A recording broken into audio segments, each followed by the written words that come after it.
Well, good morning, good afternoon, good evening, wherever you happen to be in the world today. Good to have you with us. We're getting ready to start our live stream for Final Fantasy XIV. We got to the end of the initial expansion of Heavensward last time, and we're continuing on through the Heavensward expansion this time. We got some information of possibly finding another of the Scions. We've already recovered Ishtola, and there's been some reports of another Scion or somebody ending up out in the Dravanian Forelands, I believe it is. So we're getting ready to meet Lucia out at Camp Tailfeather. And also last time we changed to Dancer, so that we're at the end of this expansion. We're going to start from level 60 now and play the story through through the next expansion as a Dancer. So how are you doing today? I hope everything's all right. Let us know down in the chat what's going on with you. If you've got any comments or suggestions, by all means, just toss them there as well. If you prefer to lurk, that is absolutely fine. We're happy to have you here just as long as you enjoy the atmosphere and the game with us. All right, let's see where we going here. Tailfeather.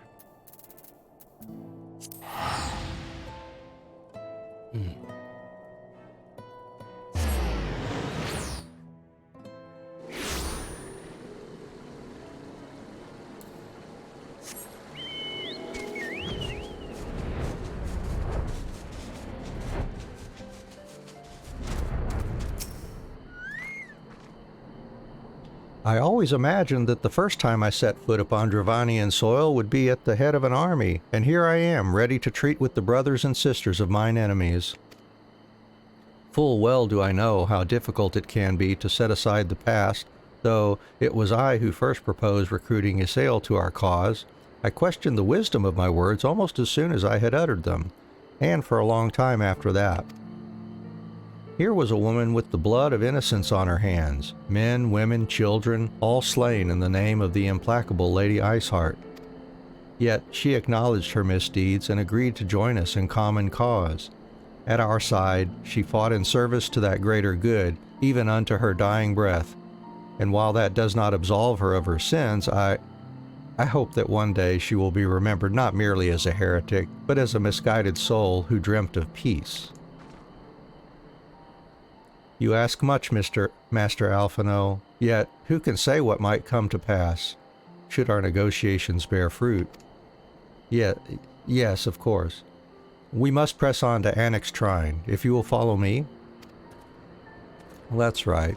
We hadn't heard of any more Scions that might be here. We have only heard of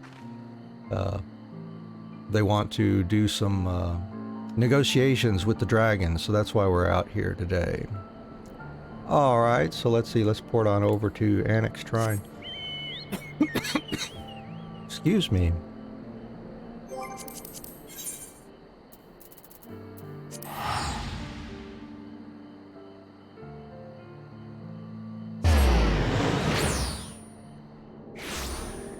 Hey, let's see, speaking with Vidofnir, they upstairs, I think.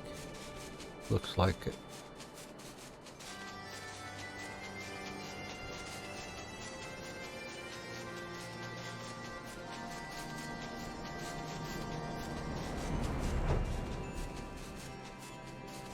There we go.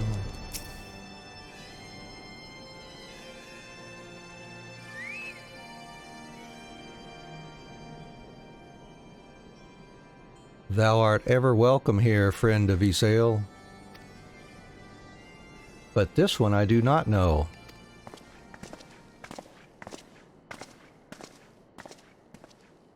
Pray forgive us this unannounced visit, Vidofnir. May I present to you Lucia, first commander of the Temple Knights of Ishgard and our trusted friend.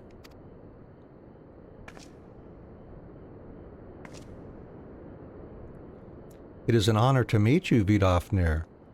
I am come as an envoy of Sir Aymeric, Lord Commander of the Temple Knights, and acting leader of the Holy See.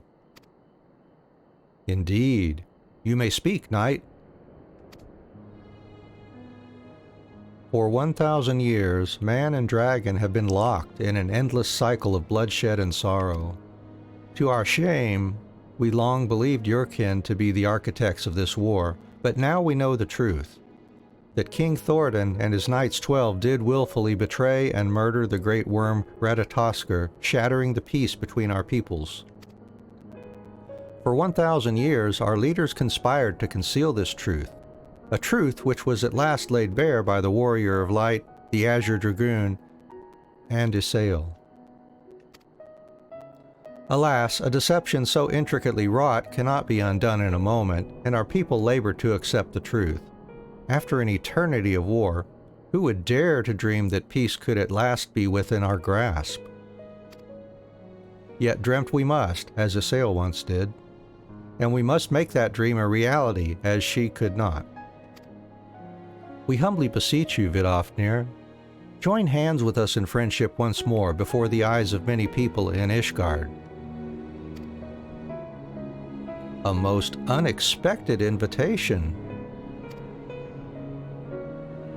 I have heard your request, knight.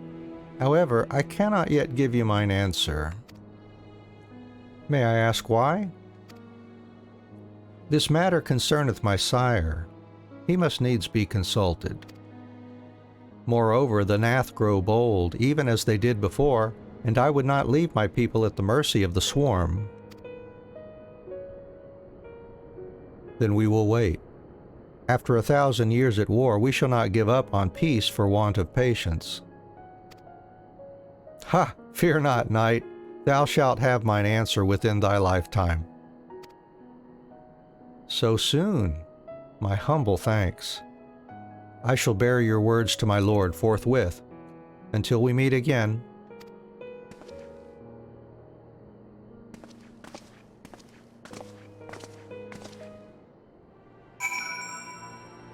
Alright, well that went pretty well. Let's see, Alphino over here.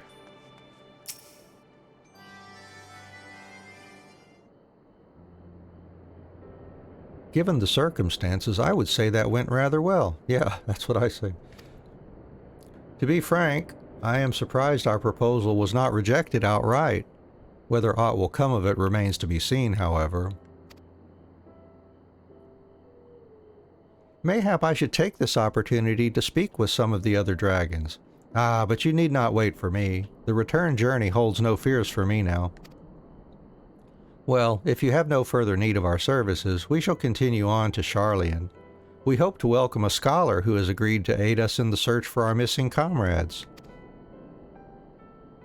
Then I pray your journey is as swift and uneventful as ours was, and thank you again for sparing the time to assist us, even when such grave matters remain unresolved.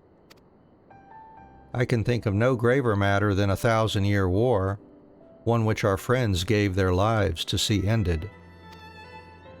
Suffice it to say, I would willingly make 1,000 such journeys to ensure that their sacrifice was not in vain. Of that I have no doubt, Master Alphino. I only hope the fates will not hold you to your word.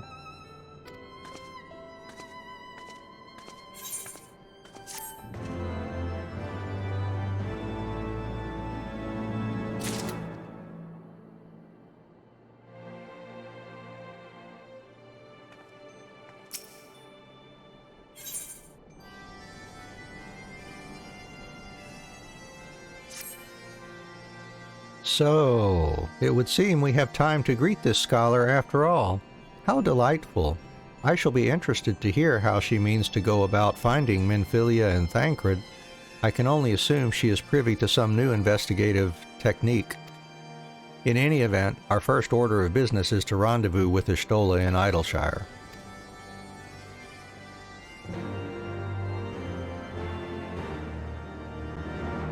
And we shall do exactly that then.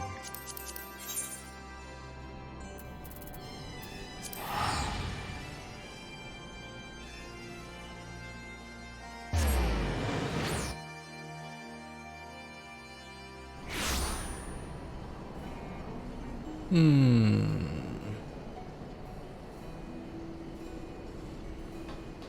what was some of these? Oh, these are probably for unlocking some other things we don't want right now. Ah, Anne, 'tis good to see you. I confess I had assumed your business in Annex Trine would detain you longer. Did your meeting with Vidofnir go well? As well as can be expected. She must discuss Sir Aymeric's proposal with Racefelger, of course, but she seemed amenable to the suggestion. What of our Charlian guest? Has she arrived? She has, but when I explained that you would be joining us, she asked if she might use the intervening time to explore. I agreed to meet her outside on Front Bridge. We should be on our way.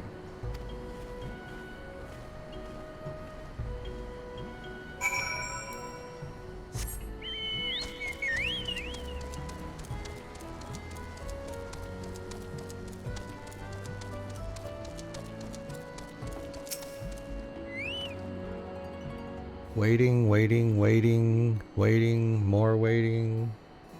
Waiting, waiting, waiting.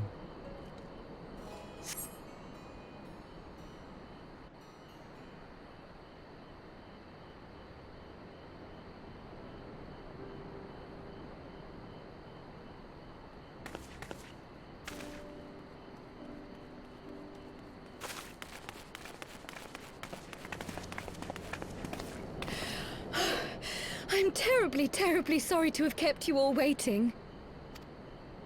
You need not apologize. We arrived but a moment ago ourselves. Pray, allow me to introduce Kryle, who has recently come from the Charlian motherland. She has generously offered to assist us.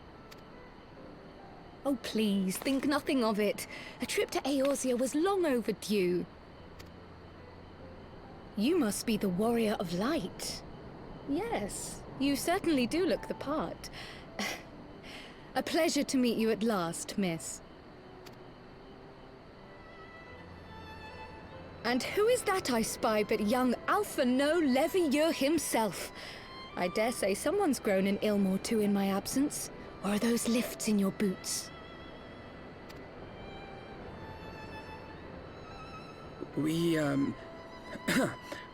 Miss Kryle and I met at the Studium years ago. I shall forever be indebted to her for her sage guidance. It was no small task keeping him out of trouble, believe you me. The youngest ever to enter the Studium, him and his sister, 11-year-old prodigies. Wow, 11. Suffice it to say, social graces were not among his list of talents. Striding up to his seniors on his first day, head held high. What was it he said again? Thank you, Kryle.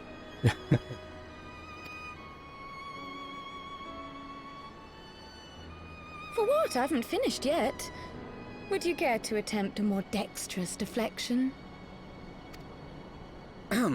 Mayhap we should save this delightful conversation for a more fitting occasion, when pressing matters do not demand our undivided attention. A bit much, but better. I can tell you have been putting your skills to use here in Eorzea.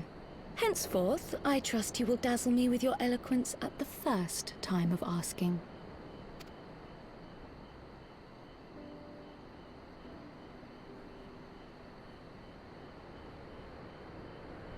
Right, on to more pressing matters. Finding Minfilia and the other missing scions. I gather you have new information to share with us. A new approach, actually. Tataru recounted the tale of your escape, and it gave me an idea.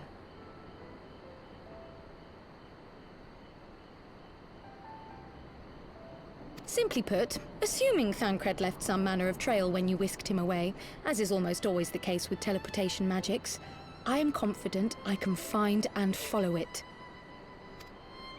Then what are you waiting for? The wherewithal to do it. The fact is, my abilities aren't quite up to the task. Not in themselves, anyway. If I had Master Matoya's crystal eye, on the other hand... Then let us all call on her forthwith. I think it best you explain your plan to her in person.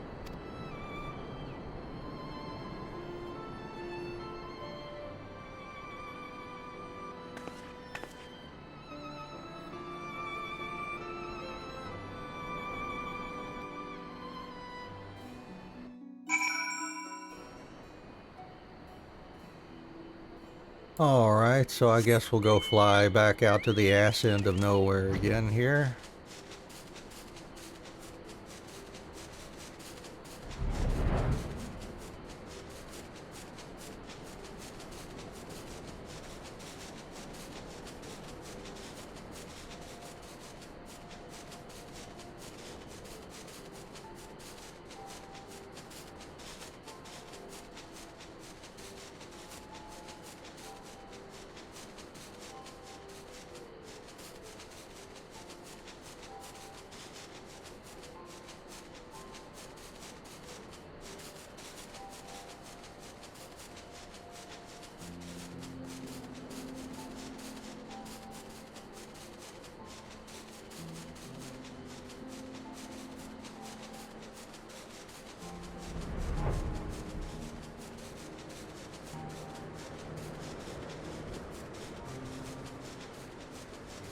The nice calm nighttime music.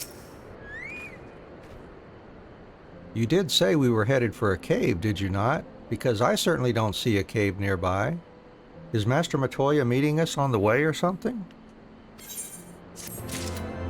No? Observe, Krile.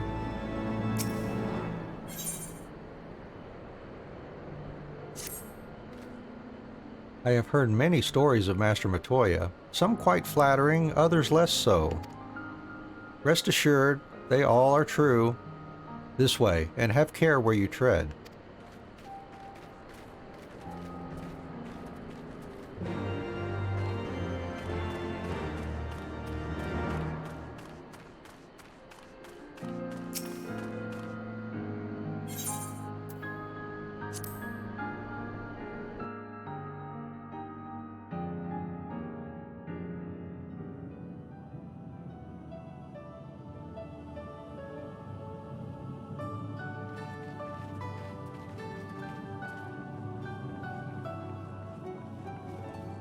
Oh, is that trouble I smell? Or did you forget to wipe your boots on the way in? Forgive us, Master Matoya. We will be sure to wipe them on the way out. Huh. And may I say how glad I am that age has not yet deprived you of your senses. Ever so quick-witted, aren't we? To the detriment of your manners. Well, out with it then. What do you want? Pray, allow me to introduce myself, Master Matoya. I am Krile, of the students of Baldessian. I hope you will excuse our unannounced visit. Baldessian, you say? Ah, yes. The old coot set up shop on the Isle of Val, didn't he? Regrettably, our order's headquarters and the Isle itself were obliterated by a magic of immense power. I have the blessing of light to thank for my own preservation. Krile, you too possess the Echo. Well, yes, of course I do. Our order is devoted to uncovering the mysteries of Hydaelyn and interpreting her will, particularly through the study of her gift to us. It was in the course of these studies that I met and subsequently befriended Minfilia. She and I have rather a lot in common. I had no idea. Alright. You weren't supposed to. Not that I wanted to deceive you, you understand, but precautions had to be taken. Yes, that's all well and good, but you still haven't told me why you're here. The students of Baldessian are gone, and there is naught I can do to change that. But the signs of the Seventh Dawn can yet be restored, and my dear friend found. You have in your possession an ancient crystal of light, one you call your crystal eye. I believe I can use it to focus my abilities and locate one of the missing scions. Let's do it. And there I was, thinking you might want to make use of my years of experience. Oh, wait here.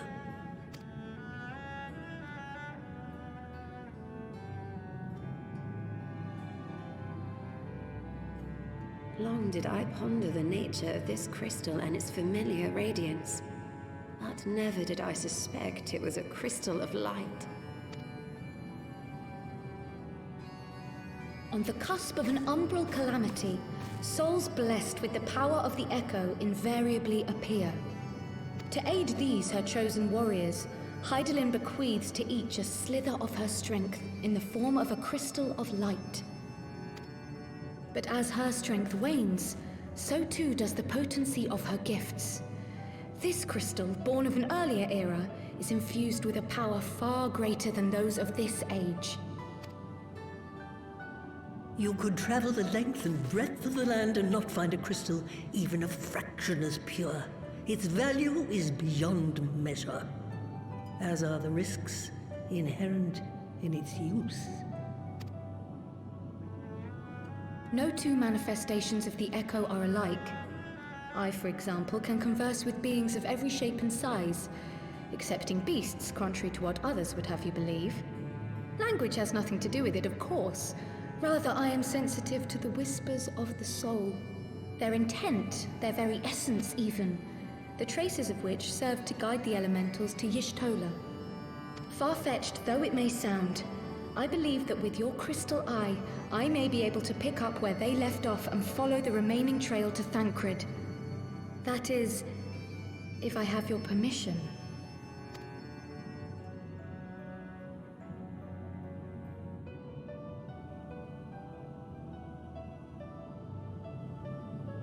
Well, the poor sod's not going to find himself. So, as long as you don't drop it or take it out of my sight, you may do with it what you will. Thank you, Master Matoya.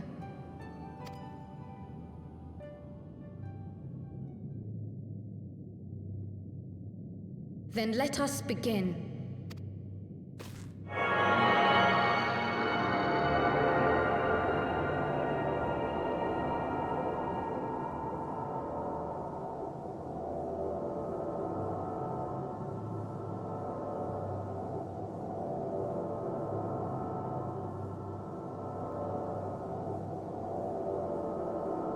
From the Black Shroud, the trail continues to the north and west, towards a mountain, the foot of Som Al. It was a near thing, but he was not deposited within the rock, I think.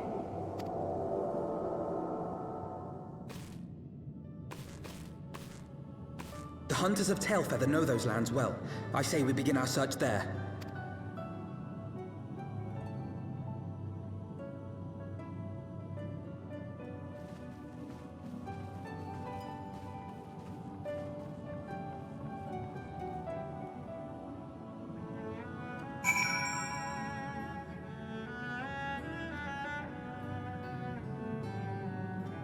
Alright then, back over to Tailfeather, it sounds like.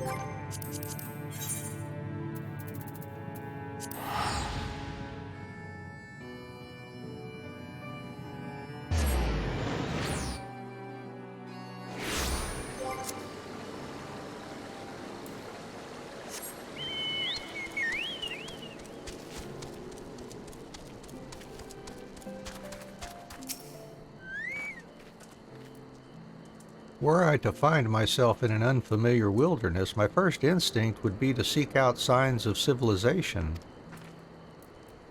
Ordinarily, perhaps, but in his wounded state, he may not have wished to risk contact with strangers of unknown allegiance. Yet, even had Thancred chosen to remain in the forest, the hunters would surely have stumbled across his trail. Tailfeather doesn't strike me as an isolated outpost, though. Merchants and traders pass through reasonably regularly, do they not? In which case, we'll need to provide a more detailed description when we question the locals. Fear not, Kryl. I have already prepared several sketches of Thancred for that very purpose.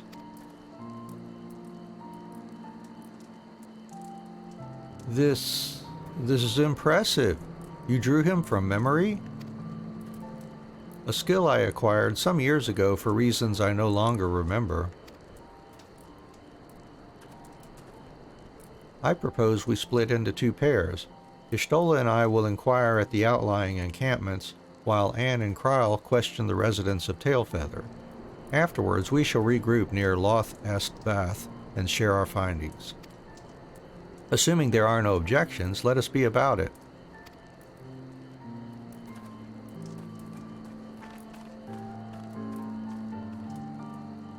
My, he certainly has matured, hasn't he? Hard to imagine he was once a boy who practiced drawing for hours to impress young ladies.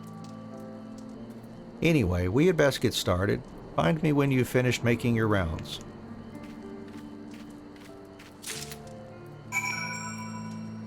All right. I'm just going to drop some messages into the chats here. Take me a few moments.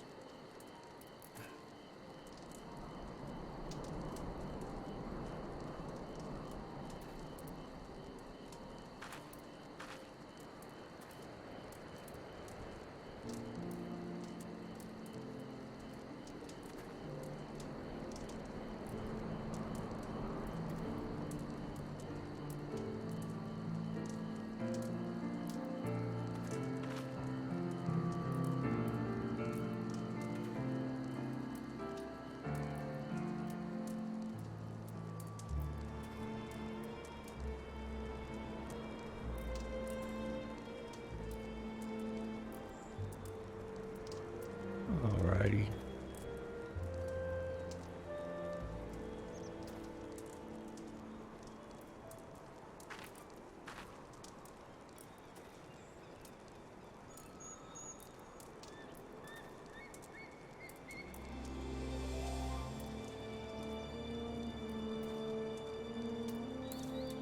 Alright, well, thank you for your patience. And let's see. Of course, if you've got anything you'd like to chat about, by all means, let us know here. We're here to chat with you while we play.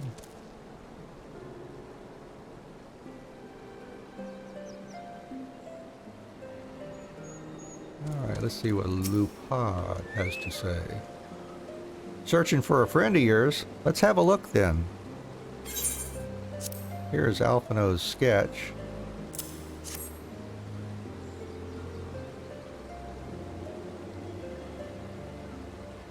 No, ain't seen him around, sorry.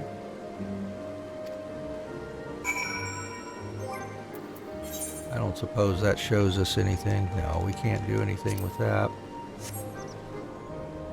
Alrighty.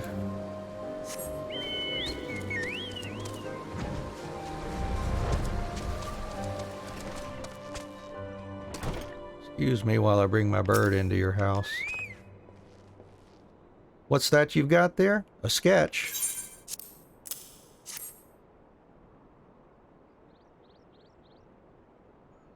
Can't say I know the face. You say he's something of a warrior? I heard a tale the other day about a Huron vagabond who brought down a Bandersnatch by himself and with style. Way they tell it, he was dancing with the beast like it was the bell of the bleeding ball. Sound like your man? Could be.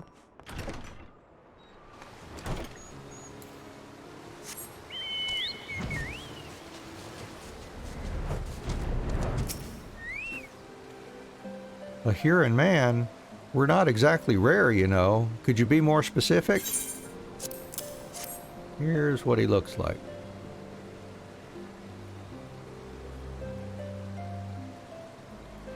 I did spy this one bloke a while back. Didn't get a good look at his face, but it could have been him.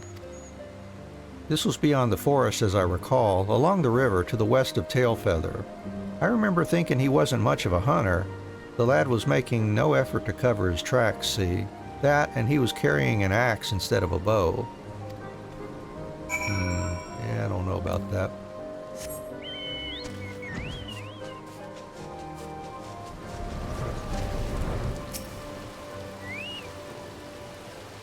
Finished? In that case, I think we've learned everything we can here.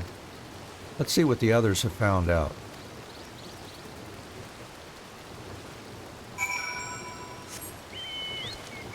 Okay, and they said to meet them over near the non-mines encampment here.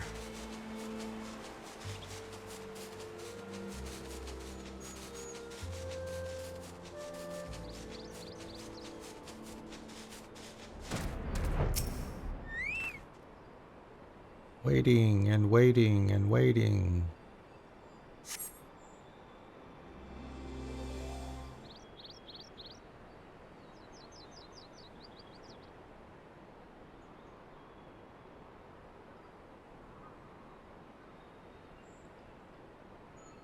My apologies for our late arrival. We thought it wise to question as many hunters as we could.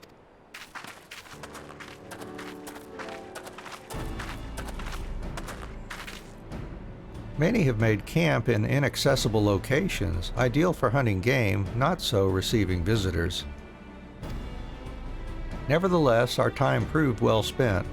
There have been countless sightings of an exceptionally capable Huron hunter with whom no one is familiar. Though one chance to see the man's face, his height and build match Thancred's description, as does his fighting prowess.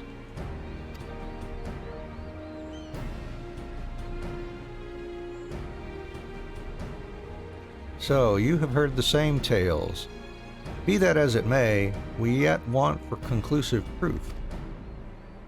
Mayhap this is unrelated, but I heard a curious tale regarding a Vath trader. He came to Tailfeather in search of garments fit for a man of refinement, which seemed a rather curious description for one of his kind. You are implying that Thancred sent a Vath to market in his stead. Why would he not go himself? Well, if you recall, you yourself emerged from the live stream as naked as your name day. It is a scene I shall never forget. Is it now? Way to step in it, Alphino. Well, I was pleased to see you. I mean, it was a simple statement of fact. It stands to reason that Thancred found himself in the same predicament. In any case, if he had dealings with the Vath, they should be able to tell us, no? Quite right, Kryl. Quite right. That is right. Yeah, if he was naked when he came out too, then yeah, he's gonna want some clothes, I'm sure.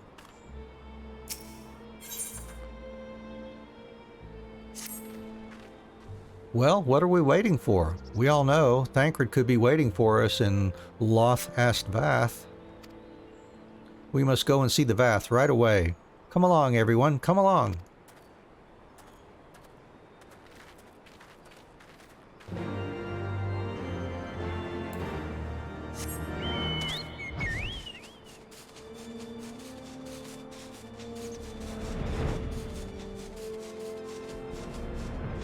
Looky here. Let's see.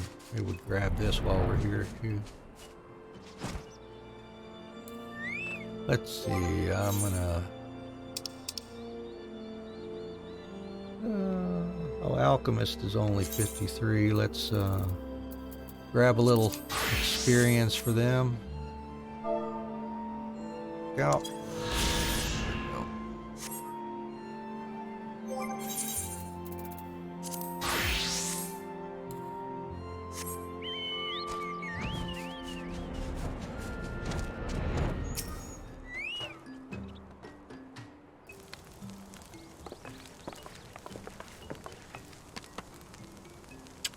Great hunters, we welcome you once more to Loth Ast Vath. What do you seek this day? We seek a man with whom we are told you may have had certain dealings. Here's his picture. How curious! The hunters tire of godly sport and pursue mortal prey. No, he is not prey, but a friend long missing. Good, good. He is a friend to the Vath as well, one with whom we have traded many times. Truly? And you are quite certain it was this man? There is no doubt. The fleshling clothed in skins came to us from Somal, lost and weak. He offered meat and hides in trade, and in exchange we tended his wounds. He brought us much flesh, so skilled a hunter he was. Much flesh. When he asked for garments, we were glad to provide them. And where is he now? Gone to Lothas Nath, not long ago, when he heard the One Mind had summoned our god once more. Ravana is returned. Vidofnir did say that the Nath had grown as before, but what could Thancred hope to accomplish by himself? Honored Elder, we thank you for your help. Would that we could repay this kindness ere we depart, but we must hasten to our comrade's side. Go, great hunters, lest the Nath claim him as a sacrifice.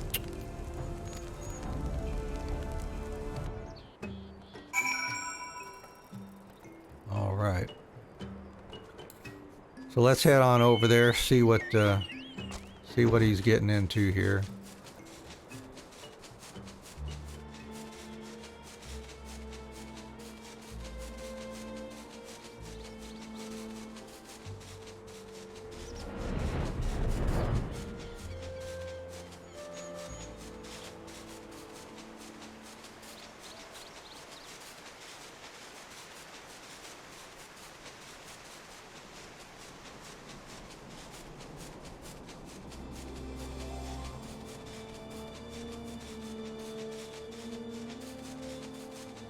There we go.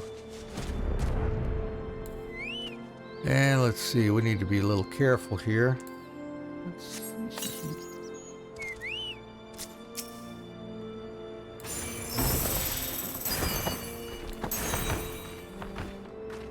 Oh, need to be careful there. Yeah, I did pick that Earth Sprite, didn't I? Figured that AoE would do that.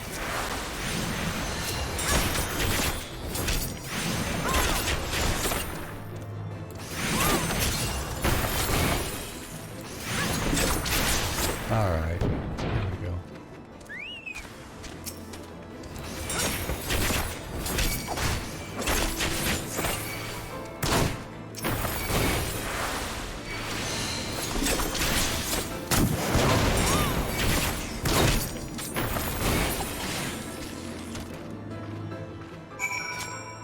Alrighty.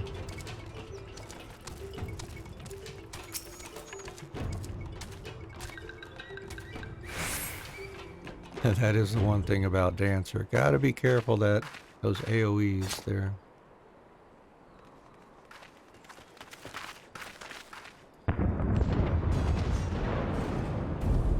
Who else could be? Thancred! It could be Thancred! We must hurry!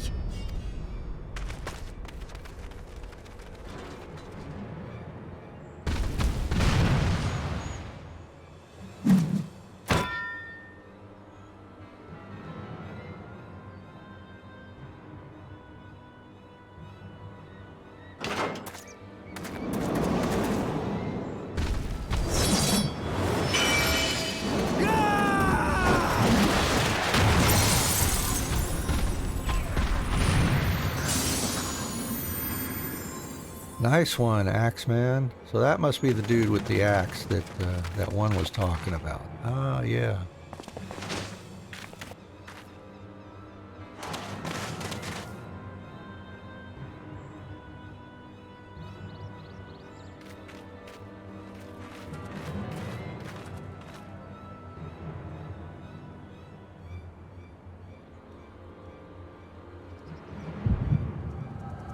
Oh.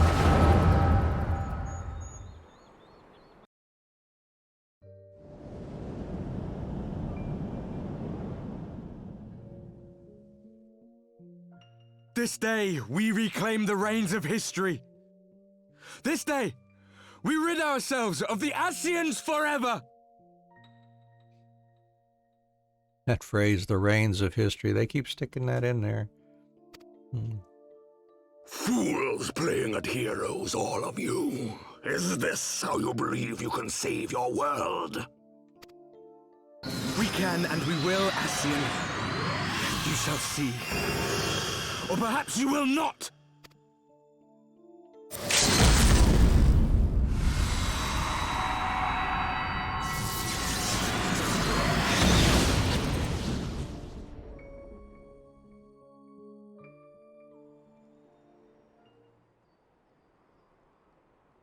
So you are the warrior of light, the savior of Eorzea.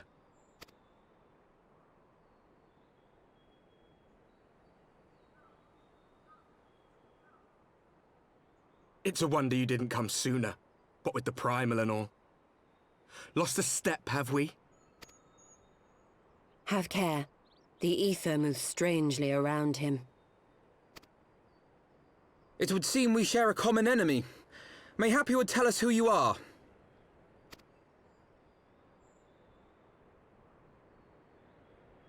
Shall we show them?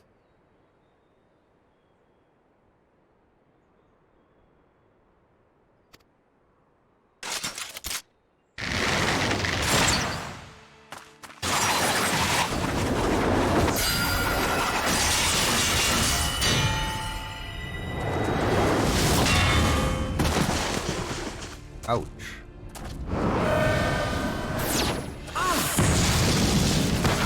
Oh, boy.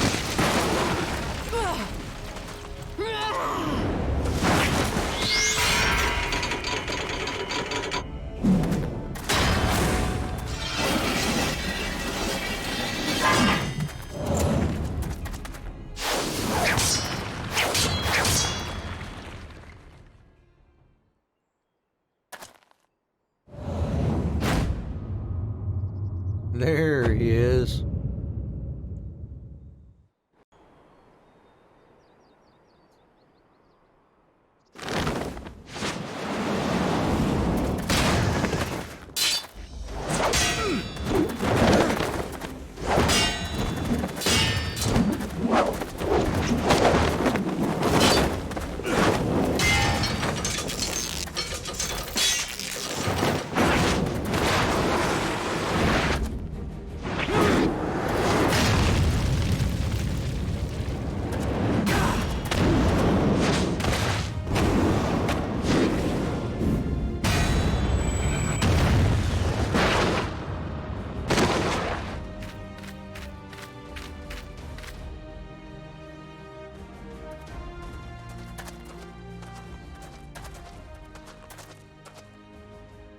Not very sporting of you to interrupt, but so be it.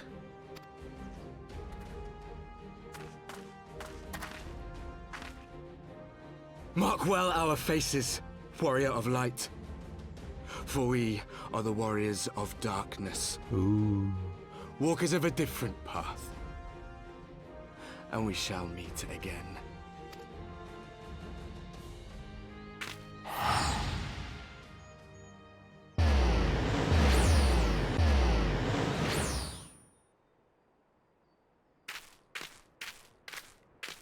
Warriors of Darkness? Really?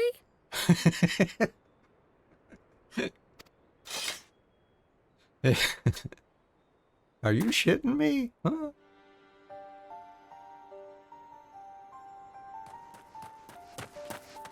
Thancred! Are you all right?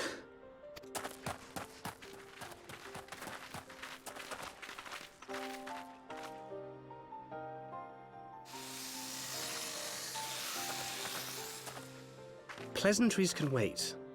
I'd rather not be here when the Nath arrive. Agreed?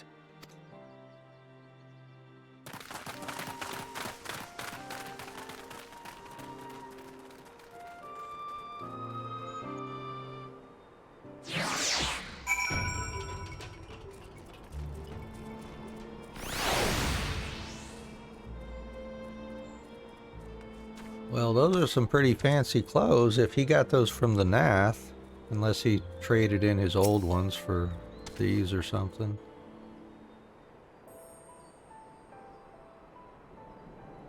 Suffice it to say, our reunion was not at all as I pictured it. Waiting until the last instant to join the fray. 'Tis plain you have not lost your appetite for the dramatic.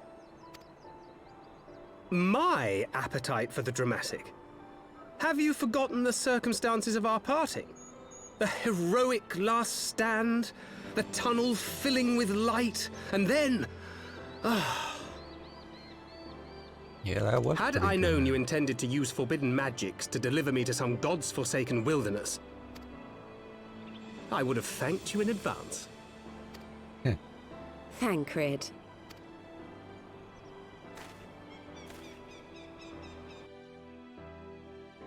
If nothing else, you might have warned me that I would emerge from the live stream in the altogether. Eventually, I managed to fashion knives from some obsidian I found, and set about hunting for meat and hides. Strategically placed little animals there. Given that I'm not all that skilled in leatherworking, it's probably for the best that I met the Vath before I was reunited with you.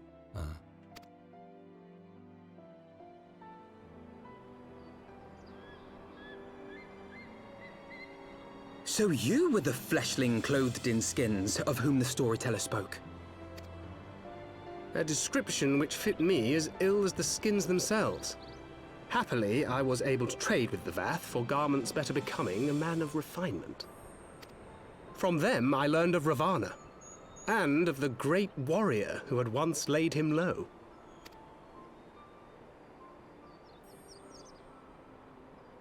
And thence did you conclude that were you to track the Primal's movements, it would surely bring you into contact with the Scions once more?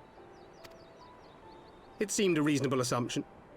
I could think of no one else with your enthusiasm for slaying beastmen gods. Until now, that is. Ah, yes. The self-proclaimed warriors of darkness. 'Tis only fitting that they stand in opposition to the warrior of light, I suppose.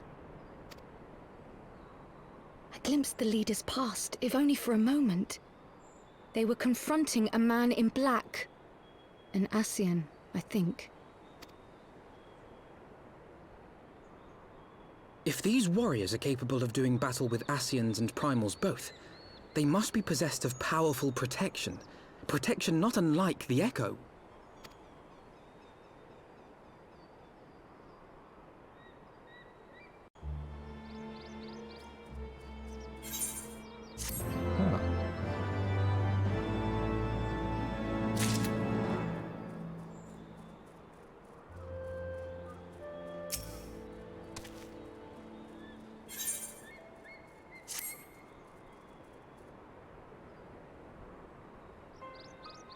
Blessed with the power of the Echo, and driven to put down primals, despite his declaration that they walk a different path, I struggle to see how their goals conflict with ours. Nor is that the only oddity. I find it passing strange that such exceptional individuals should have wholly escaped our notice until now. Surely we would have heard rumors and attempted to recruit them to our cause. I recall no such adventurers, and I would not soon forget their like. Nor would any of us, I think. One of our primary duties was to scour the city-states for promising candidates, which is how Thancred found Anne. Ah, the memories. It seems like only yesterday that you slew your first primal. Speaking of which, I had the distinct impression that it was not the first time that band of merry men and women had killed a god. I labor to believe that a band of preternaturally gifted adventurers has been traveling the land slaying primals without our knowledge. It would imply gross negligence on our part. Speculation will avail us naught. There is far too much we do not know. For the present, we must needs concentrate on what we do know, namely that Lord Ravana is no more. Vidofnir must be informed. The news may render her more receptive to Sir Aymeric's invitation. Since you seem to have affairs here well in hand, I shall take my leave. Simply being in the vicinity of this colony is giving me a stinking headache. If you have need of me, I shall be with Master Matoya. I would beg her assistance with the search for Menphilia. Wait, Minfilia is missing? I thought she escaped with Anne. I shall explain on the road. Much has happened in your absence. Ain't that the truth? Man, it has been a roller coaster.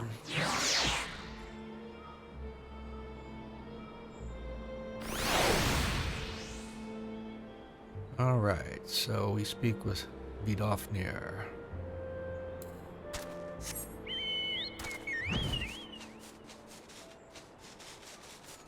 Back upstairs.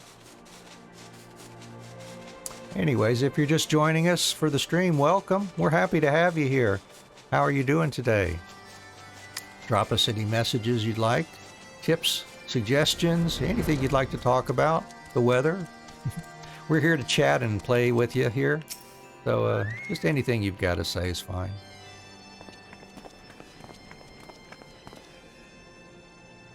I had not thought to see thee again so soon, mortal. If thou seekest the night, know that she hath long since departed for Ishgard. My thanks, Vidofnir, but it was not for her that we came. We bring good tidings for you and yours. Lord Ravana, who had been summoned by the Nath, has again been laid low. Truly, once more you mortals have succeeded where mine own kind did fail. You have our deepest thanks. Would that we could take credit. The god fell by another's hand. Another? Revelation upon revelation. Regardless, it is cause for celebration. The Nath will have no choice but to withdraw. But to another matter, I have tidings for thee as well. Regarding the Ishgardians' invitation, as promised, I brought the matter to my sire. Hearken to his answer now. For 1,000 years I have mourned my beloved, who gave her life to forge a peace thy king betrayed. Such was my lot until a child of Ishgard came unto me. For want of warmth, she wrapped herself in a dream. Yet the world will remember her deeds. For truth she fought. For justice she sinned. For redemption she sacrificed and became as light. To follow one's heart, to have faith in one's convictions, be it for weal or be it for woe. Such is the folly and the glory of man, and of dragon. He hath entrusted the choice to us, and we have made it. We will keep faith with you who walk in the light. Then you accept Sir Aymeric's invitation. Let it be known that I, Vidofnir, shall journey unto Ishgard on behalf of my people.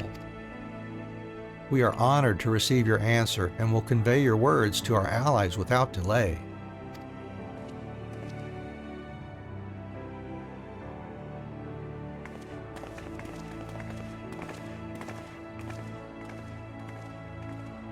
It is happening, Isael. Would that you were here to see it.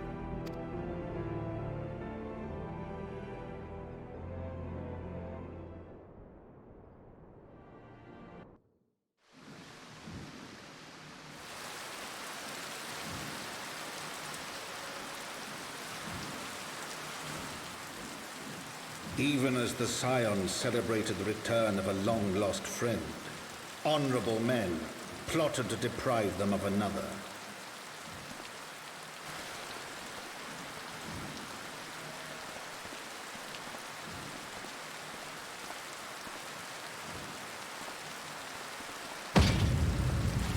Honorable men, to whom Sir Aymeric was no hero, but a scheming patricide. Ah, ouch.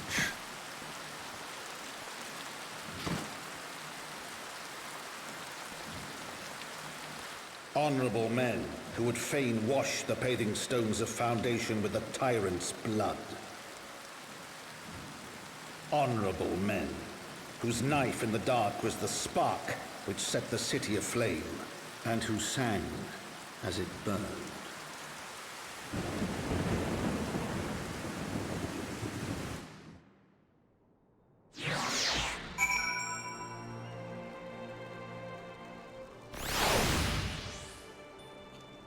Well, we better hurry on over to Foundation here then.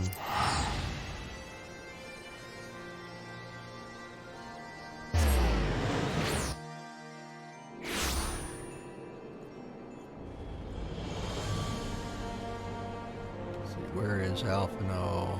Oh, he's down there.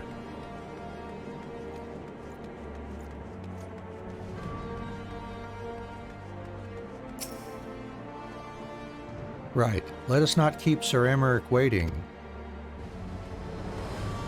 Are you quite well, Thancred?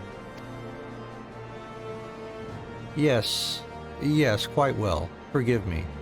You have given me rather a lot to digest. This whole affair with the Ishgardians and the Dravanians, and our friends nowhere to be found. It would seem there is no end to our troubles. We can but face them head on, one at a time. For now, we must apply ourselves to our allotted tasks and leave the others to theirs. Remember, Thancred, we found you as they found me. In time, we will find Ida and Papaimo and Minfilia as well. Mamaphilia. These troubles will soon be but a memory, one which we will look back on together. Pray, do not misunderstand. I did not mean to imply that it would be otherwise. I merely wish that I had rejoined our grand adventure at one of its more triumphal moments. Despite your recent accomplishments, the mood here is less than celebratory. But I have no doubt that we will enjoy many more glorious victories soon enough, and you may rest assured that I will play my part in them to the very hilt. I know you will. So then, to the congregation.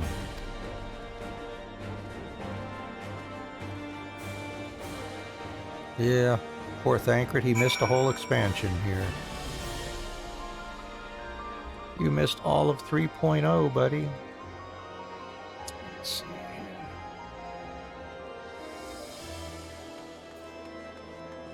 Oh, I've got Peloton now.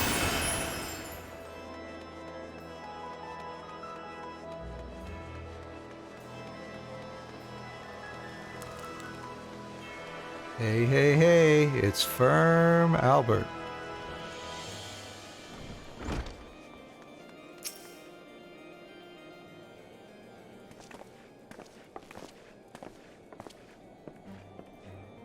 You have returned. In this, at least, the fates are kind. Greetings, First Commander. It pleases me to inform you that Vidofnir has accepted Sir Aymeric's invitation. She has? These are glad tidings indeed. Would that the Lord Commander were here to hear them. Ah, is he otherwise engaged? Aye, sleeping off a knife to the gut. What? What happened? Will he live? The Chirurgeons tell me he will make a full recovery, but had Lord Edmund and Lord Artorial not been on hand when the assassin struck, he would not have been so fortunate. For a mercy, they subdued the fiend before he could land the telling blow. The attack was just the beginning, though. Not long after, buildings all around the city, including several of ours, burst into flame. Bastards caught us completely by surprise. We've been dousing the fires, but for every one we put out, it seems like 2 more start up. Casualties are mounting, especially in the Broom. 'Tis plain these fires were started by the assassin's conspirators. Until they have been rounded up, there will be no end to this. Will you help us find them? Oh, sure. Then let us be about it. Ah, if it ain't one thing, it's another, huh?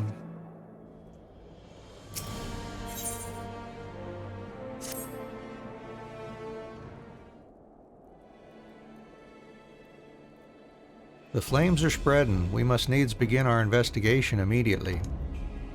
Witnesses must be found, suspects must be identified. Have you been able to determine the precise locations where the fires were set? Mayhap there is a pattern. If there is, we have yet to discern it. Fires have been reported throughout the city, in both the pillars and foundation. Indeed, given the size of the area affected, I think it best to divide our forces.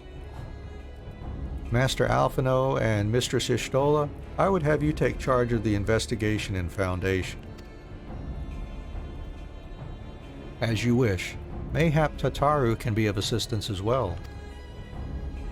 Meaning Anne and me get the pillars. Oh, they'll like me up there. Only question is, will the grizzled old rogue strike and oppose over there be joining us? Thancred of the Scions of the Seventh Dawn. And may I say, what a pleasure it is to meet you too, my lady. I'll bet. The name's Hilda. A Scion, eh? And there I was thinking I'd found a fellow ruffian amongst all these illustrious personages. I will remain here to coordinate the fire-quenching effort. If you learn aught of value, pray inform me immediately. That is all.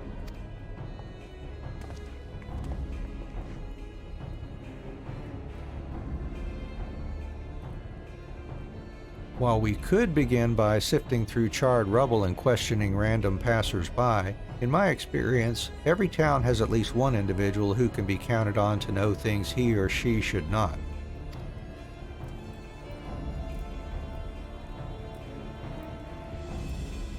Oh, aye, the infamous Lord Emanelaine de Fortam, lover of women and wine, though neither care for him that much. They say he could gossip for Ishgard. Just the sort of fellow I had in mind.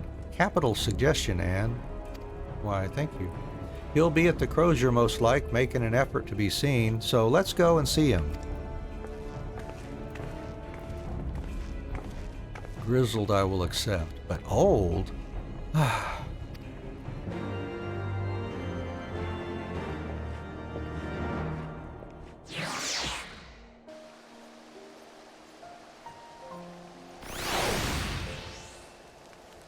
Okay, let's look for this guy over at the Jeweled Crozier.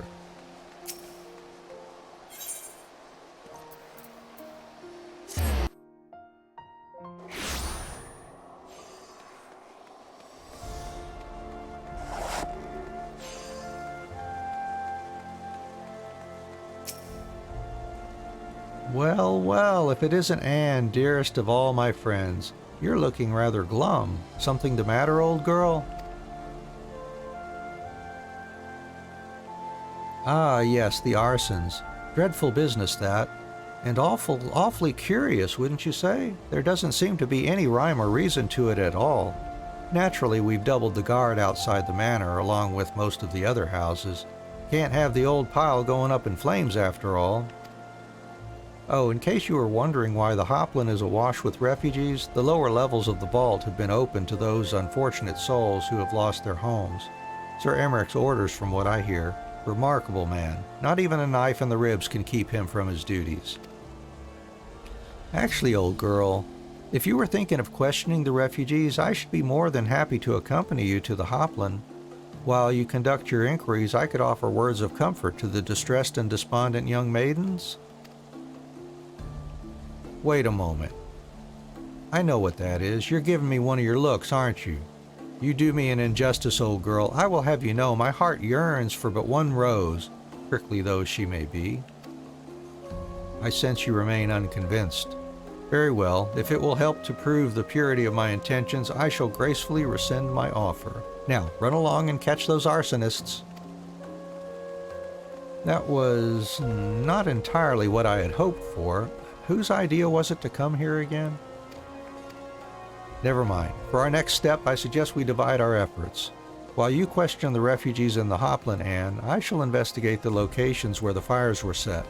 Would you be so good as to join me, Hilda? You know what? I reckon I would. Can't have you roaming about in an unfamiliar city by your lonesome, can we? You'd only get robbed blind and left shivering in your small clothes.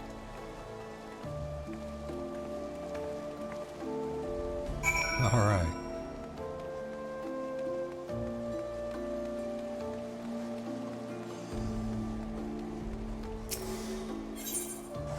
Let's see here. Oh, they're all up there.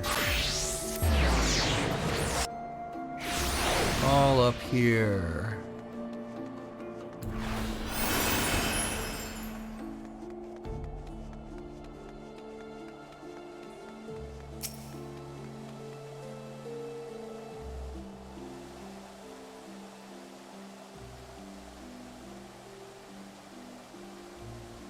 Come, my brothers and sisters, there is food and shelter enough for all in the Basilica. Halone's blessings be upon you, Father. I confess we were not sure if we should come. There are so many unbelievable tales these days about the Archbishop and Sir Aymeric and the Dravanians.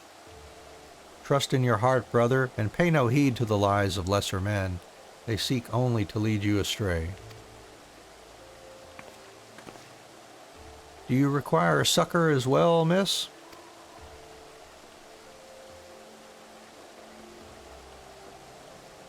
So, the Temple Knights have begun their investigation at last. Good. This madness has gone on far too long. Would that I could do something to aid you in your search, but I have a duty to these poor souls. Farewell, and may the Fury guide your steps.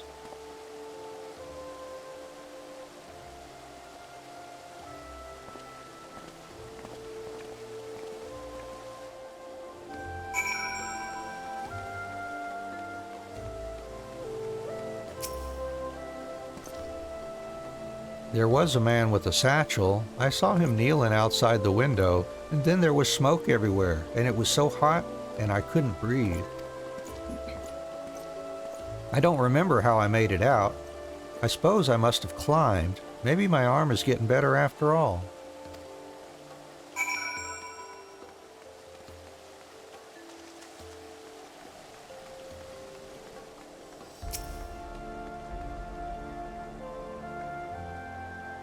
Ours was one of the first homes to be claimed, but I didn't see how the fire began.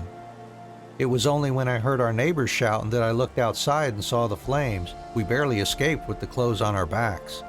Were it not for the church's generosity, I don't know what we'd do. Okay, well, let's see.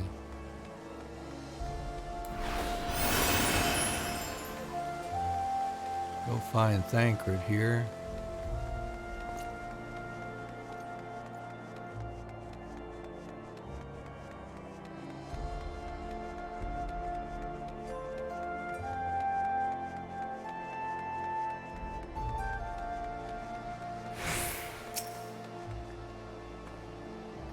Ah, there you are. Anything to share?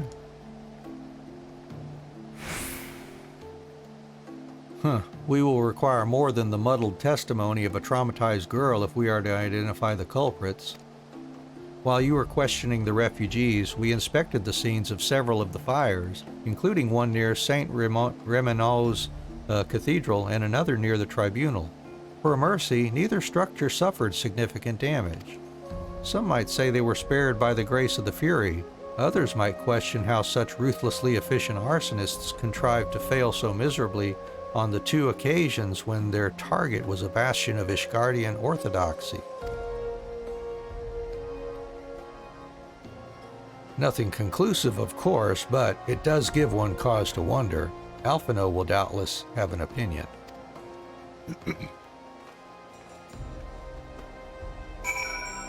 Alright, so rendezvous with Alphino in the room.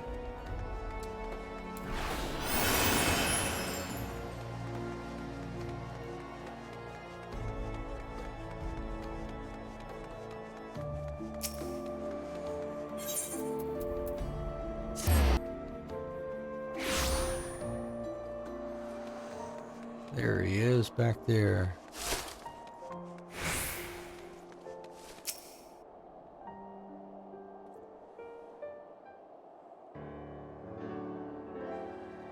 Silence will avail you not, sir.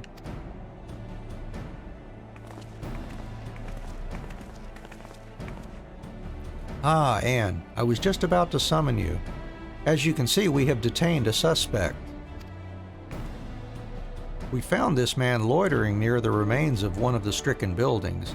According to eyewitnesses, he was also present before the fires broke out. We wished to have words. He did not, so we insisted. Let me go, damn it! You've got the wrong man. Then tell us who the right man is. My, but you reek of oil. And are those burns on your hands? An occupational hazard, I suppose, but tell me, does arson pay well? I'm a victim, you imbecile. Look at me. Aye, that you are, after a fashion. You should know that your pious patron has already spun us a delightful yarn about how his pet mongrel slipped the leash and set about burning half the city to the ground.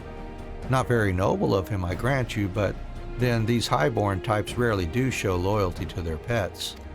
In fact, he called you rabbit and begged us to put you down. That's bollocks. He's the one what told me to keep going. Whoops. Even a sinner such as me could find salvation in the Fury's work, he said. I'd left it behind, tried to with all my heart, said my prayers every day like a good man. But he came to me. He came to me! And there you have it. Hilda, would you be so kind as to escort our friend here to the congregation? Aye, so long as you don't mind if he's limping when he gets there.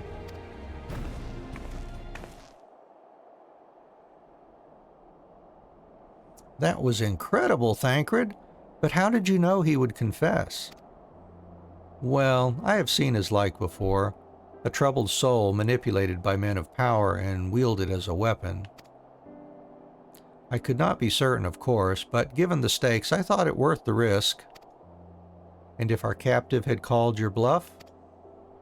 Must we entertain hypotheticals? The world as it is vexing enough.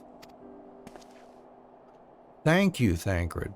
Whether by luck or judgment, we have at last confirmed that these arsons were orchestrated by a person or persons of influence. I think it best that we now return to the congregation and discuss how best to proceed.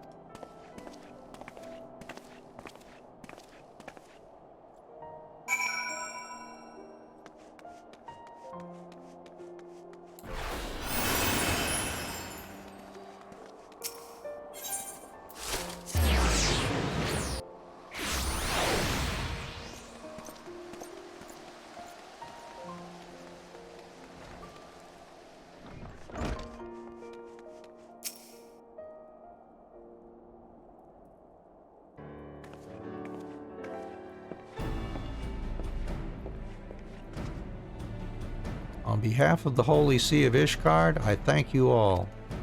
The man you apprehended is being interrogated as we speak. Though he fell silent upon realizing that we had not turned his master, he will soon tell us what he knows, one way or another.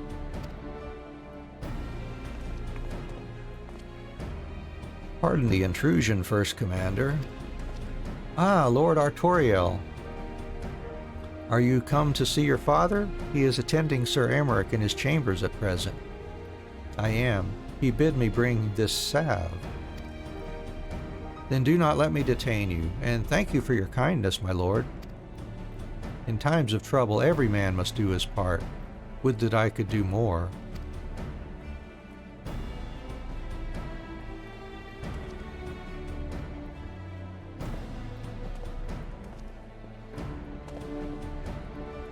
My lord Artoriel did not seem to be in the best of spirits. 'Tis little wonder, Master Alphino. His father is widely slandered, and his half-brother not yet cold in the grave. What do we got? Pending, slaying...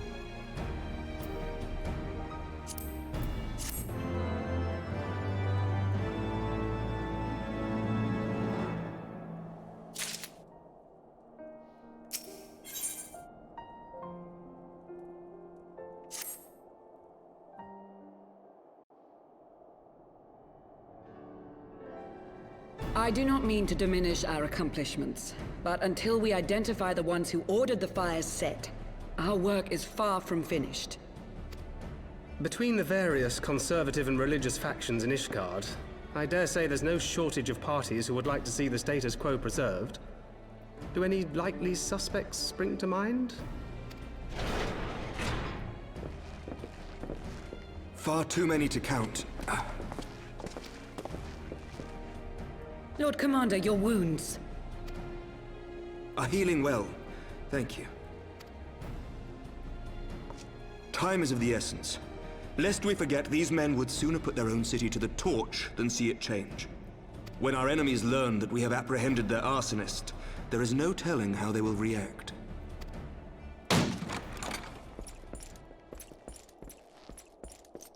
Lord Commander, an armed mob has seized control of the vault. And now we know. Tell us what happened, sir. Spare no detail.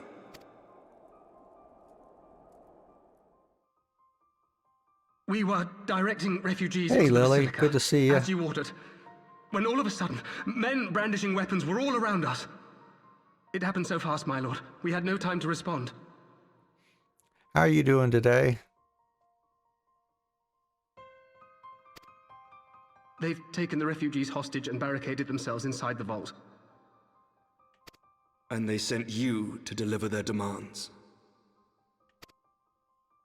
They, the true brothers of the faith, demand that a conclave to select the next archbishop be held forthwith. Furthermore, they declare that you, Lord Commander, are guilty of patricide and high treason, and that you must surrender yourself at once to receive of the Fury's judgment.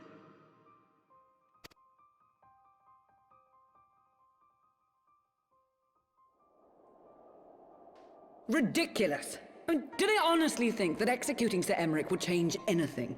That the truth will somehow die with him?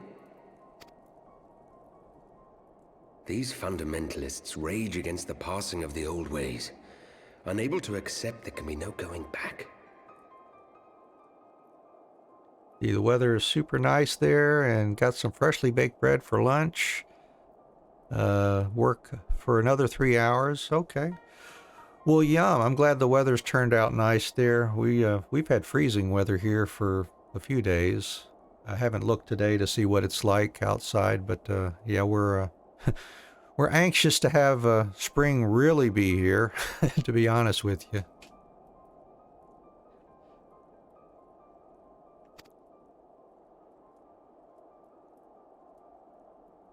Given the fanciful nature of their demands, a peaceful resolution does not seem likely. If the hostages are to be rescued, it will be by force, I fear. Agreed. Lucia, take a contingent of knights and establish a perimeter outside the entrance. At once, Lord Commander. Hilda, I need your people out in force throughout the Broom. When word spreads of the situation, the friends and family of the hostages may try to take matters into their own hands. I will not give these militants more targets.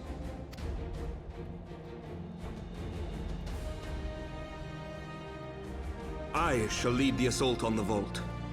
Master Alphino, can I count on the support of the Scions? Of course. Of course. I had no idea he was really going to say that.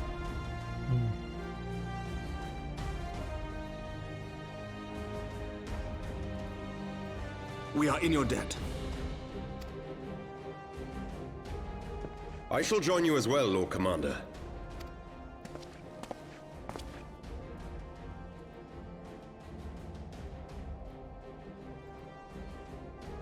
Your assistance is most welcome, Lord Atwarel.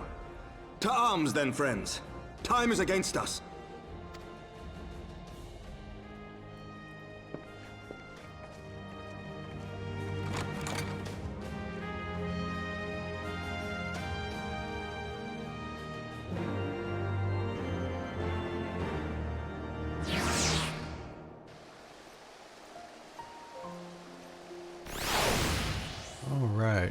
Well, it's been all story so far for the last almost hour and a half now, I guess. I think we'll finally get some action here.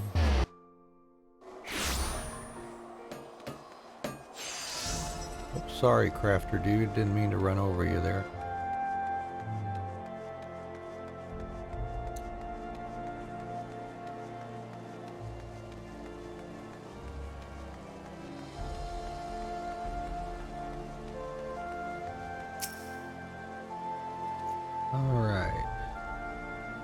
Listen well, we will enter the Basilica silently via this gate. According to our latest reports, there are at least 6 hostages being held within. The numbers and readiness of the true brothers of the faith are unknown. I am told one claimed to have served under Thornton VII. Might the same be true of the rest? Given the swiftness with which they seized control of the vault, I think it highly likely, yes. Which means that they may well possess the knowledge required to turn the building's defenses against us. Be that as it may, we have no choice but to press on. Lord Artorel, you are a brave man and true, and none would dare question your honor if you chose not to risk your life in this endeavor. Are you certain you wish to join us? I am no stranger to the battlefield, Sir Aymeric. My arm will not falter. My shield will not break. Alone as my witness, we will bring these fanatics to justice. Well said, my lord. Friends, follow me. Capped at 60, which is fine, because since we switched to Dancer last time, we are at 60. Alright. It would seem our presence goes unnoticed. We must secure the entrance. I wonder, can I, like, I can't use them for my dancing buddy. Alright. Let's see.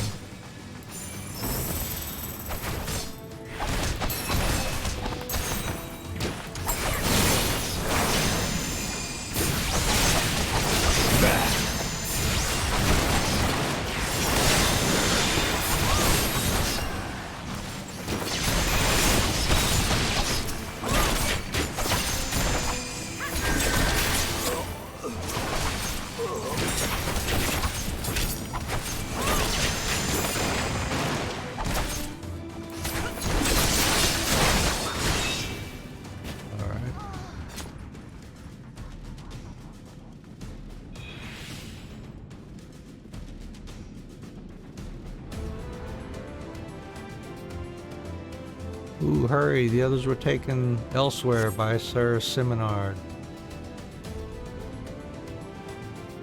Come on, guys.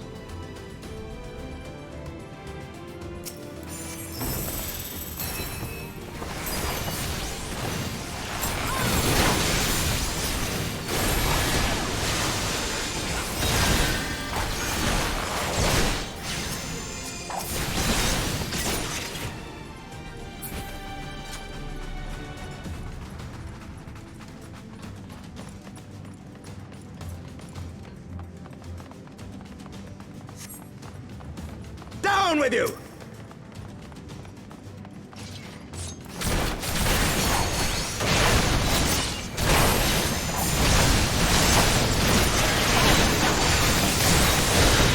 Leave that refugee alone.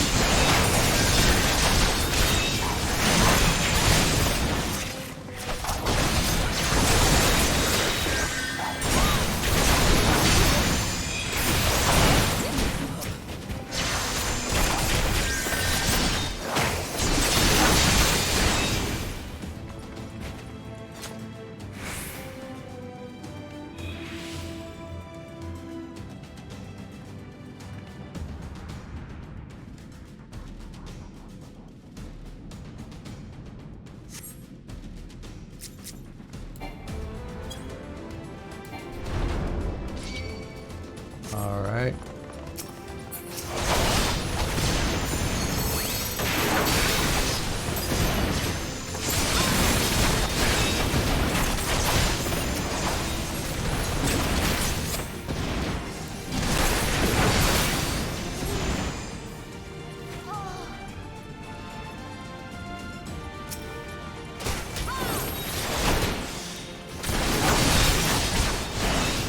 You underestimate me!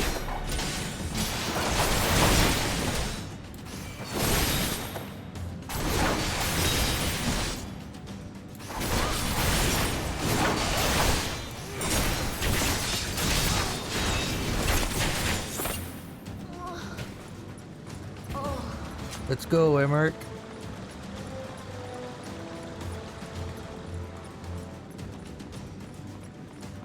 Let's see. Oh.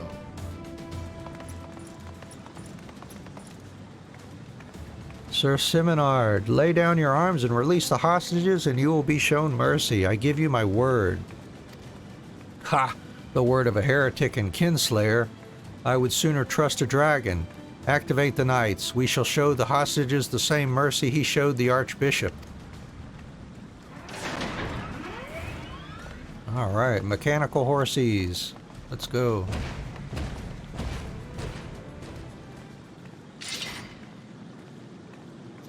Unlike you, Sir Aymeric, I am a man of honor. By my hand you shall receive of the Fury's judgment. So it is to be a trial then. Lord Artoirel, Anne, leave us and save the hostages. I will deal with Sir Simonard.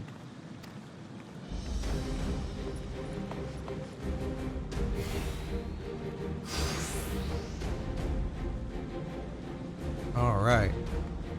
Oh good, that gave Artoirel time to heal up.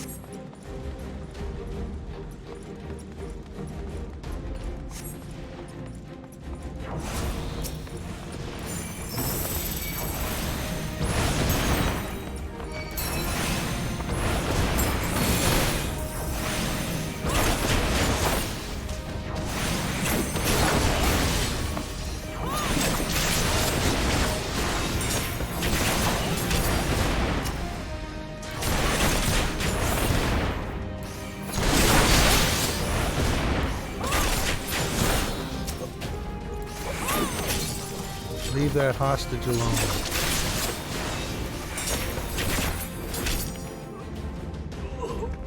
There's some bonds there.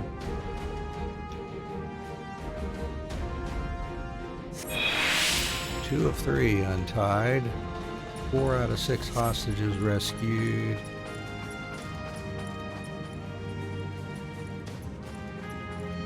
Traitor Kinslayer. There's some more baddies back over here.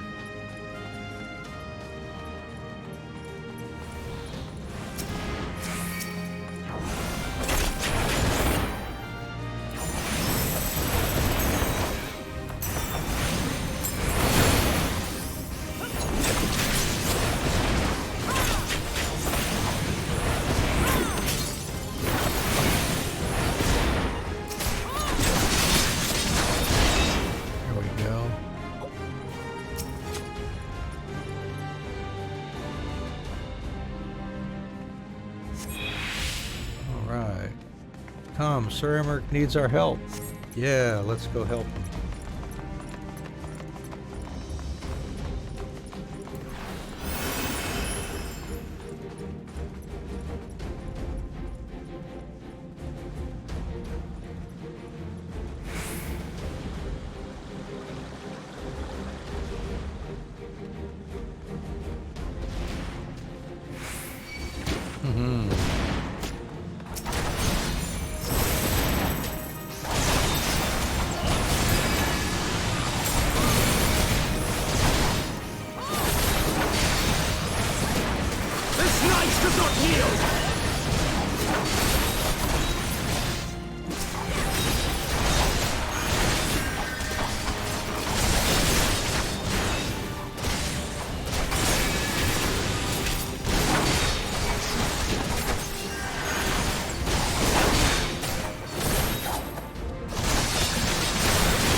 Alright. Let's go. Ah, the last ragged refugee.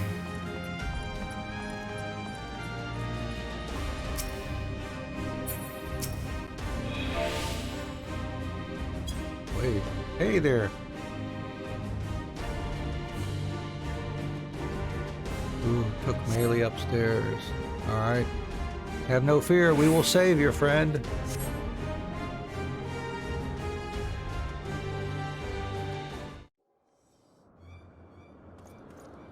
Where is he? Where is he?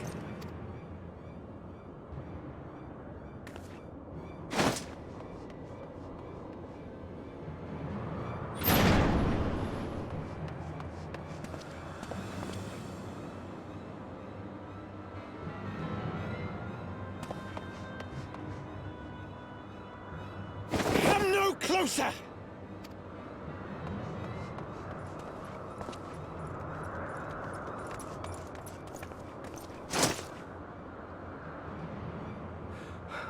You have nowhere to run. Release the girl and surrender. Surrender to whom? The blasphemer who throws wide the gates to our enemy? Who breaks bread with him and calls him brother? Ungodly swine! I would sooner die than surrender to you. Is it godly to spill the blood of an innocent child? To burn the homes of your brothers? Tell me, priest, is that godly? Do not speak to me of godliness, heathen! Your father's blood is on your hands, as is hers!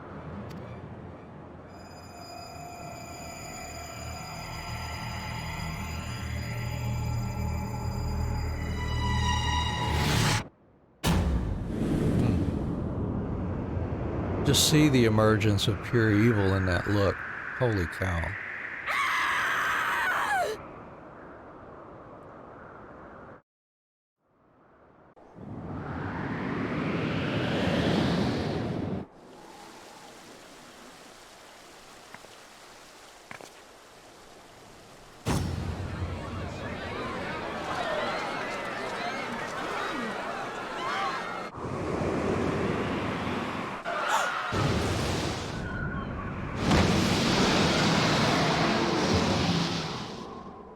Yeah, I'm not so sure about the physics of that, but whatever.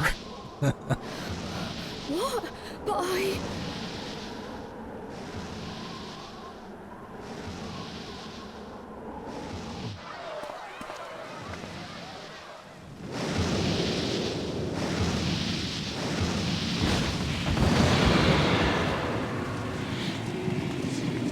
Vidofne!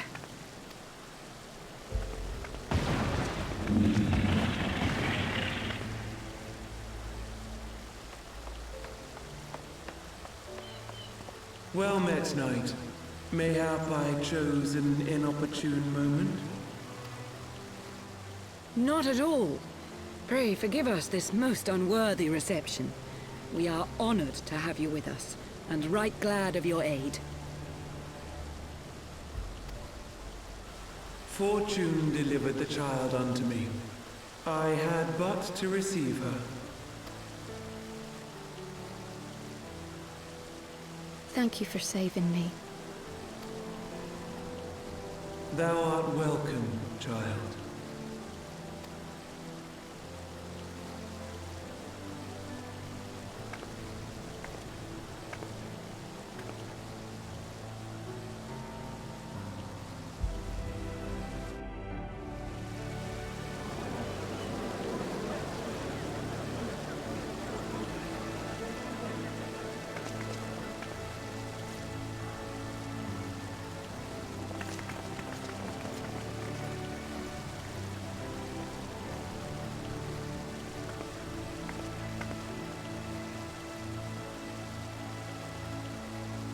Never did I think to be indebted to so unexpected a savior.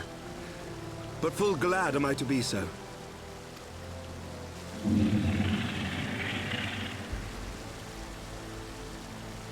Friend of Izel, warrior of warriors, I had hoped to meet with thee.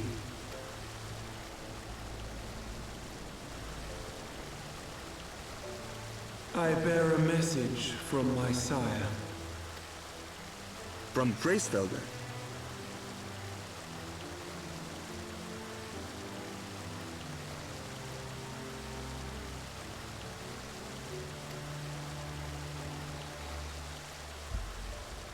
Upon returning to our lands, Nidhogg's shade did sing unto his brood, and they for skies unknown did then take wing.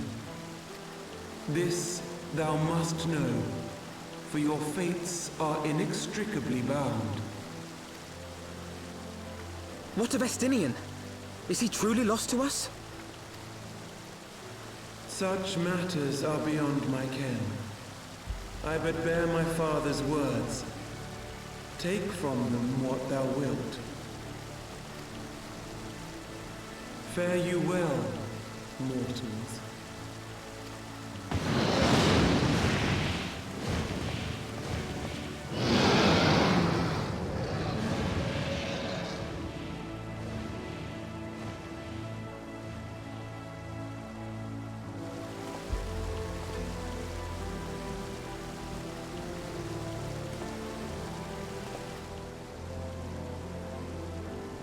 So it is as they say then.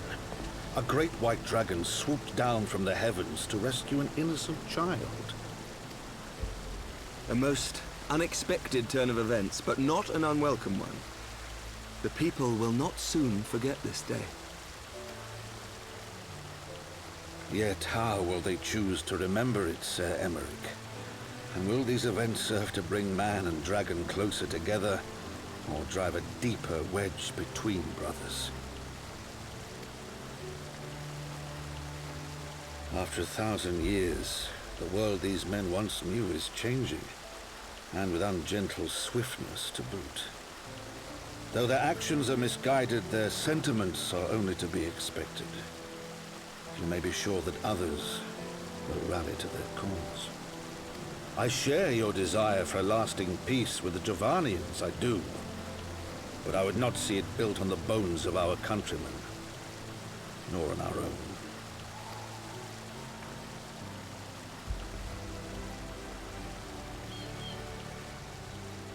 I see much of Horschiffon in you, and I could not bear to mourn the passing of another son.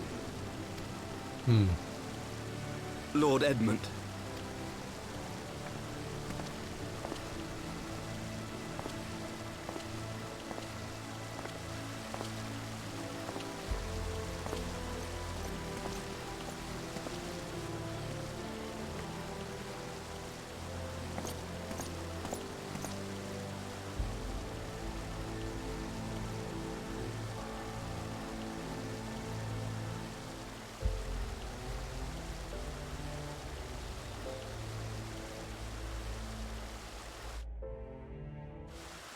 Lord Edmund does seem like the kind who would adopt him, now that he has no father now.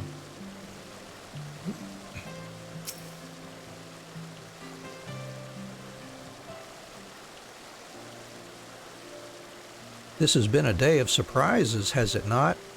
'Tis but a pity Vidofnir could not stay longer. Yes, I think it's fair to say that she timed her departure rather less well than her arrival. Well timed scarcely does it justice, but one moment later would have been a moment too late.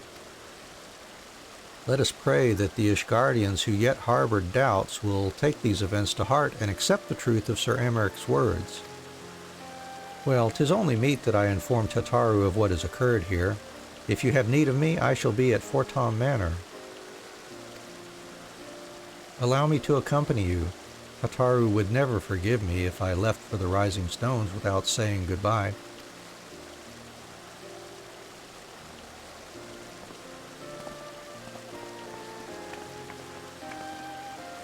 A moment, Anne. I wish a word.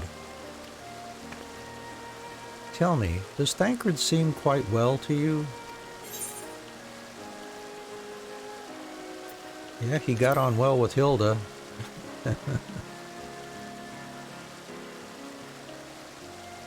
Of that I have no doubt. His time in the wilderness did not deprive him of his charm. But that is neither here nor there. What concerns me is his etheric flow, which I fear has been irreparably disrupted. As a result, I strongly suspect that his ability to manipulate ether has been compromised. Simply put, Thancred may no longer be able to wield magics. It would do much to explain why he chose to remain within the wilderness instead of seeking this out. He would have been compelled to rely solely on traditional methods of travel, significantly prolonging his journey. And when he learned that a nearby beast tribe was making preparations to summon a primal, it may well have seemed more sensible to wait. But this is still little more than speculation. Until I have proof, pray speak no word of it.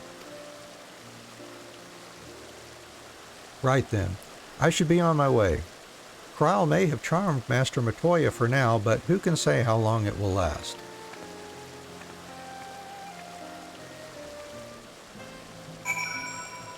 Off to Fortom Manor.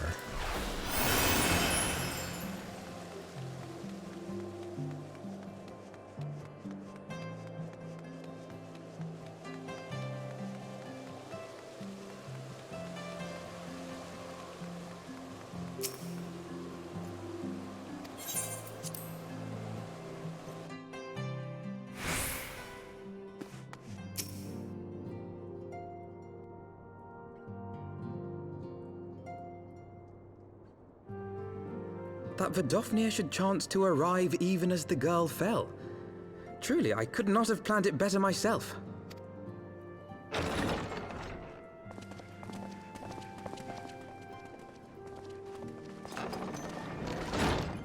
Ah, good. We were afraid you might have left.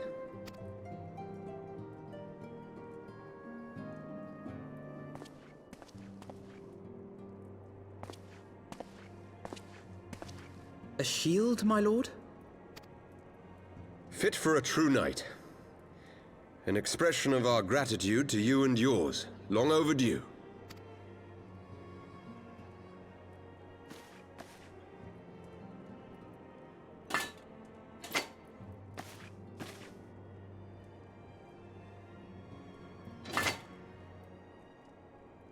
But there is something else I would discuss ere you part.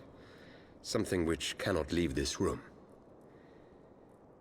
My father will soon step down as head of our house. Sir Aymeric was not the only one to fall under suspicion following the death of the Archbishop. There are some who believe my father complicit in a coup d'etat. Thus he intends to renounce his title to absolve our house of suspicion and secure the support of our peers. Surely there must be another way to convince Houses Durandare and Zamail. So I said to him. Alas, he will not budge.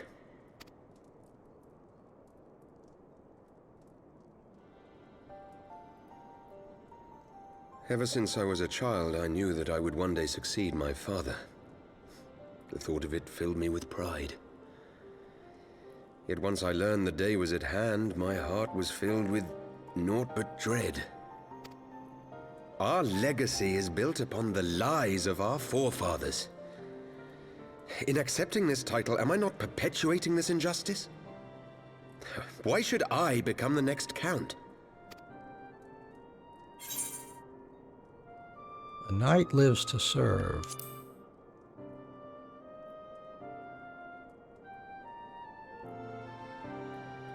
You sound just like him. Aye, I suspect that is what Horschiffon would have said. To aid those in need. When you look on that shield, I trust you will remember his words. And should I once more find my resolve wavering, I ask that you show me the way. You are a sister to Horschiffon. Will you be a sister to me as well? Sure.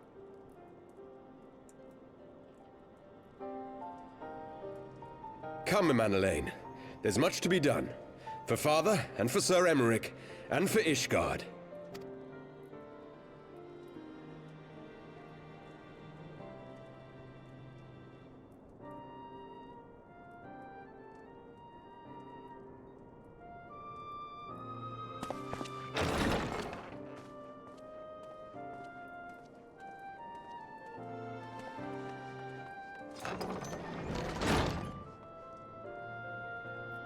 To think we share the same blood.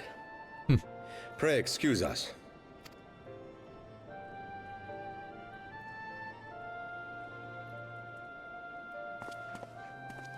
Those were the days of promises and vows, of tentative first steps into an uncertain future. A future shaped by the choices we made, in ways we could never have foreseen.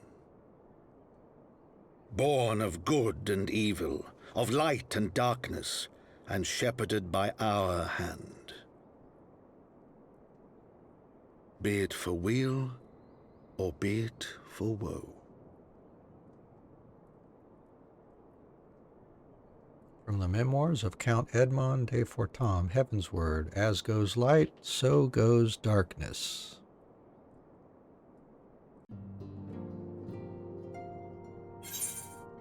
And let's see, we got aiming. Guess we'll take aiming. Let's see, I don't... Oh, I should have looked at that. What was the eye level on those? I think it said what? Check it in a minute here. This is thy proof? The Jaren oracles? Apocrypha. It is a truth long forgotten, a tale of the beginning and of the path we have been set upon. Whoa.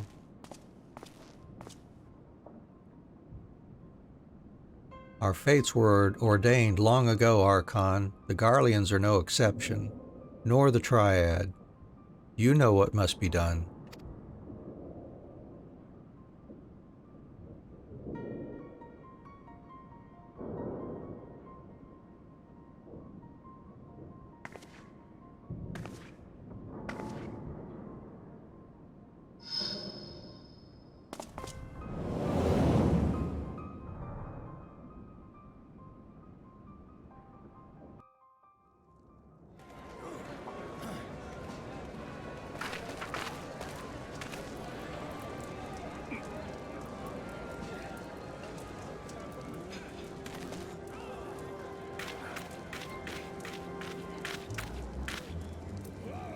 Well,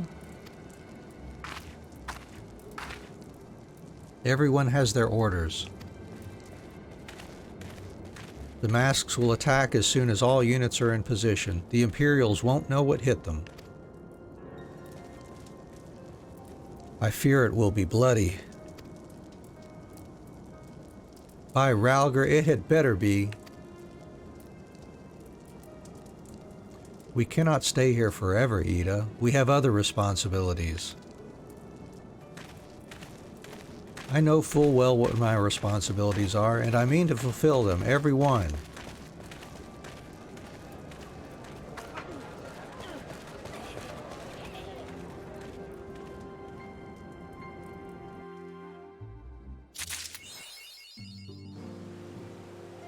Okay, let's check out that mask. Oh, the shield went to my inventory. I better check it. Oh, I have a wind-up Horschiffon I haven't used here. And that is, what, eye level 240. Let's see, what are these eye levels? 255. Yeah, it won't override the gear, even if I was able to use them.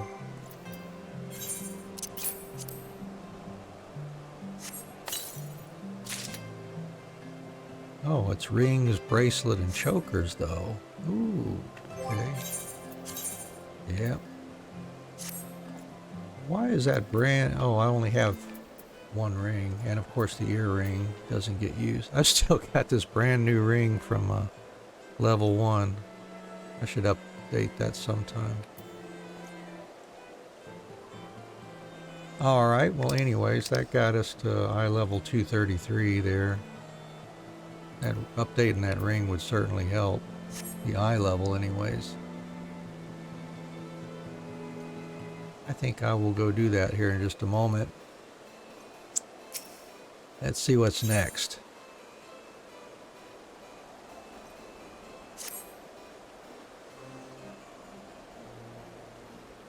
Alphino, Anne, I've been looking all over for you. We've received news regarding Flamen, Hoary Boulder, and Coultenay. Really? Has something happened? No, it's nothing bad. Quite the opposite, in fact. It seems that once they learned the Scion's good name had been restored, they boarded the next ship bound for Limsa Lominsa. They should be arriving any moment now. It's easy to forget how useful link pearls are, isn't it? When they work, I mean. And you don't mind being spied upon. Quite. But what wonderful news to think that our reunion is close at hand. A pleasure to see you too, Alphino. Ah, Thancred. And Kryle. What brings the two of you here? Kryle and I have been looking into how we might track down Minfilia. And we may just have found the answer. Anne, when you were fleeing Ul'dah with Minfilia, you said that Hydaelyn spoke to her shortly before you parted ways, yes? Well, assuming that is true, and I see no reason to suspect that it is not, it seems reasonable to conclude that Hydaelyn commanded her to remain behind. That is to say, the Mother Crystal directly interceded to guide Minfilia. Admittedly, this is all still quite hypothetical, but I propose that such intervention, however subtle, must surely leave some residual trace. A lingering disturbance in the ether, or a ripple, if you will. In order to establish the existence of such ripples, of course, we will require suitable data. Fortunately, I know where such data can be found. The battleground where Anne felled the Ultima weapon, and the site of my personal ignominy. It was there that Heidelin intervened to shield her from the magic I invoked. Krile and I will infiltrate the castrum and analyze the ether therein. The two of you? Alone? I have a proven knack for subterfuge, and I am confident there will be sufficient nooks and crannies in which to hide Krile while the patrols pass. Besides, if you and Anne come along, who will see to Flammen's grand homecoming? When you put it like that, very well, I will trust in your plan. I know not whether this data will yield a means to find Minfilia, but it will at the very least eliminate another avenue of inquiry. Tataru and I will return to the Rising Stones and make preparations for our comrades' return. Might I impose upon you to meet them at the Lominson docks? Sure. Then I shall see the four of you at the Rising Stones. Safe travels!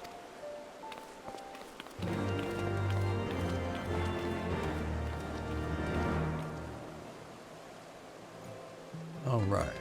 See, let's run over here to the Aetheryte Plaza and see what we can get here.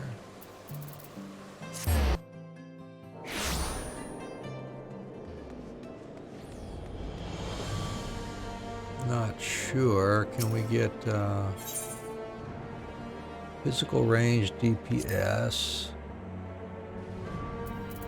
Yeah, I can get some Shire. Ooh, I could get Shire gear too for my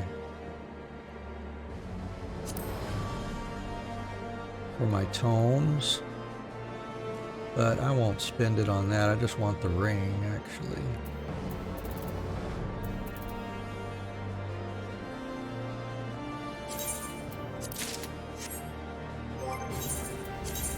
There we go. Replace the brand new ring, and eye level up to 253 now.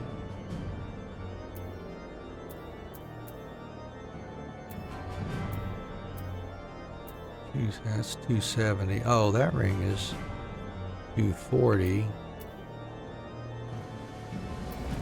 Oh, these are 240s.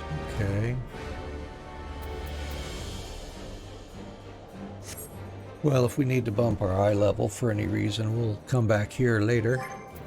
And that shield I need to get in my armory chest. Let's see, let's dump some stuff here. We'll desynth some things and make some room.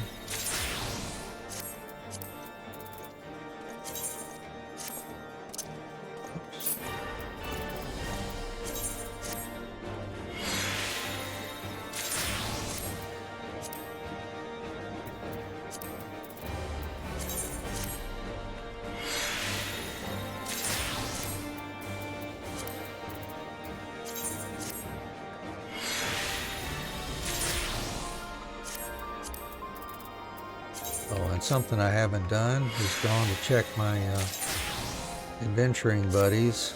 I have a squadron now I can manipulate. I should get them going. There we go. That'll be enough room for now. Let's sort that. Before we go to Limsa, let me head over to Ul'dah and check here. I believe I can do that as a traveler here.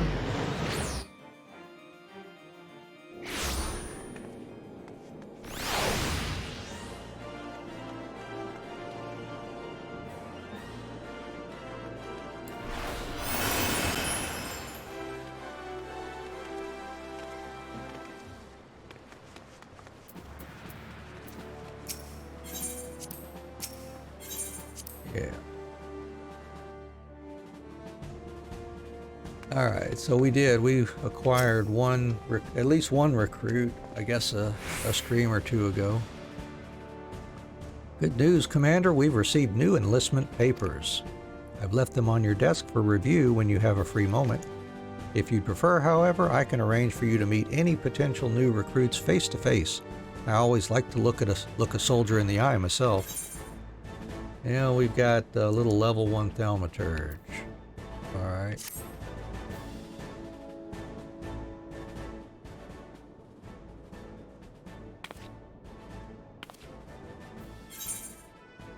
Alright, so let's recruit him. Nunalupa Tatalupa. Alright.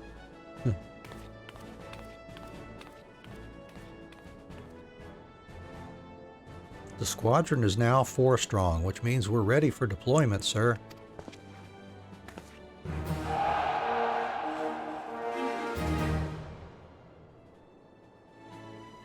The barracks has room for 8 soldiers. If you wish to enlist any promising new recruits beyond that, I'm afraid you'll need to discharge one of the existing squadron members. Never a pleasant task, but an elite unit is no place for underperformers. Right then, they say experience is the best teacher, so how about we jump straight into a simple mission? And we'll go to squadron missions to do that.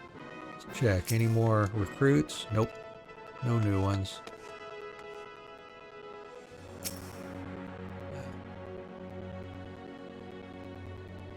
Welcome to the chat. Welcome to the stream. We hope you're doing all right today. If you got any comments or suggestions, please drop them down in the chat. We'd love to hear from you. That's what we're here for today. Just playing through the game and chatting with you. Anything on your mind? Hope you're doing okay. Greetings, Commander. The squadron is eager to receive your next orders. Squadron missions. Ah, our fledgling squadron's first deployment. Now, ordinarily, I would offer you a list of pre-approved duties to choose from, but I've taken the liberty of arranging a simple mission to ease the recruits into their roles. All you need to do is confirm the squadron members and give the signal to deploy. So we'll select them and then do deploy. Alright, so they're already in there. We'll do the easy city patrol initial mission first. It'll be done in an hour. The order has been given, Commander. The squadron is mission bound. I should also mention that each deployment is funded by company seals. I've paid what's owed this time around, but the Immortal Flames requires that their soldiers receive fair compensation. For future deployments, you'll need to pay the recruits yourself, Commander. And now we wait. Once the squadron has returned from their mission, speak to me and I'll provide you with a full report. Yep, we will check it and we can see the progress in our duty timers if we need to. Alright, back off to Limsa Lomensa. And continue on with the expansion content for Heaven's Word here.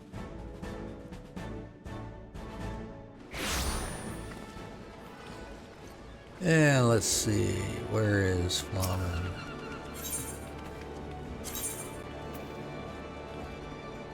Yep, right there by the Arcanist's Guild.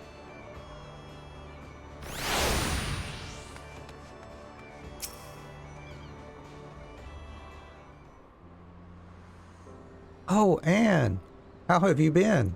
Come here, let me have a good look at you.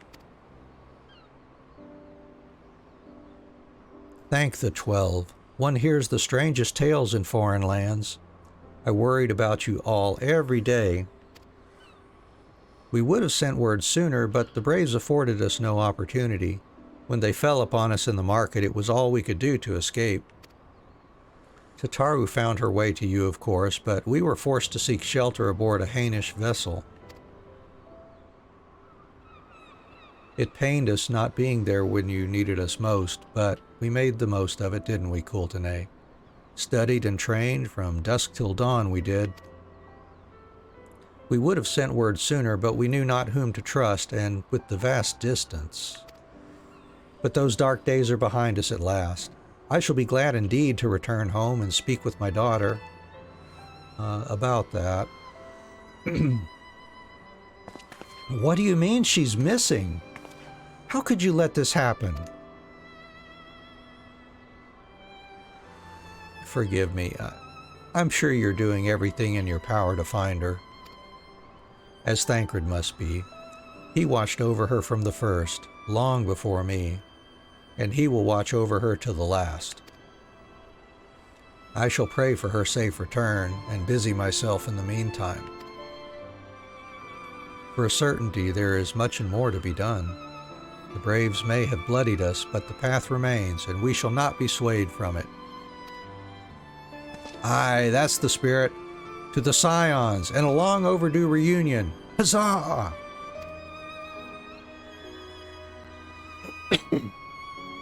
Well, there you have it. To the Rising Stones.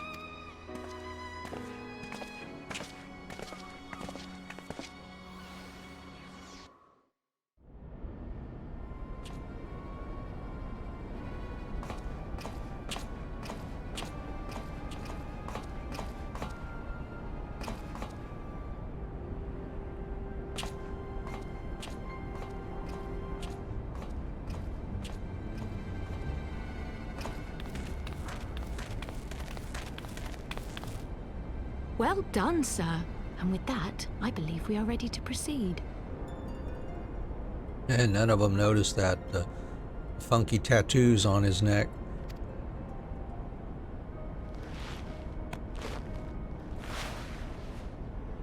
Let us be about our business then.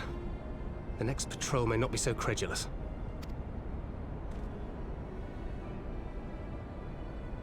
Why must you be so disappointingly brusque? You're not at all as Minfilia described, you know. I don't think you favored me with so much as a single compliment since we set out. Tell me, did your time in the wilderness sap you of all your charm? Or are you holding it in reserve for your beloved? This is neither the time nor the place. Well, call me old-fashioned, but when I'm risking life and limb infiltrating an Imperial castrum, I like to be sure of my comrades' motivations.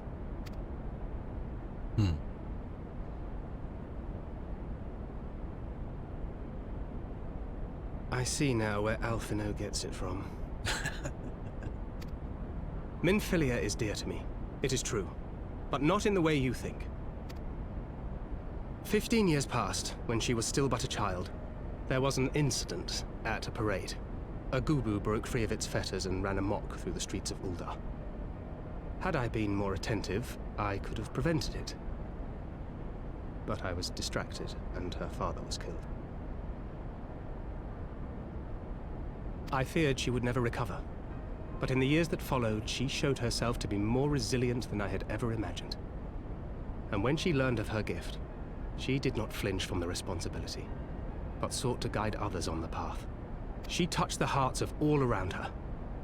Mine, Louisoix, every Scion's. In those dark days following the calamity, she was our guiding light, our hope for a brighter future. She had so many dreams, and I would give anything to make them come true. My apologies. I can see she means the world to you. I did not mean to pick at old scars. No harm done, I assure you. But fair is fair, my lady. What is Minfilia to you? You mean you don't know? Only my dearest friend. When I finally emerged from my torpor, I learned that nary a day had passed without her asking after me. She never gave up hope. And neither will I. Then for Minfilia's sake, let us pray that these vestiges of Hydaelyn's intervention will lead us to her. Yes.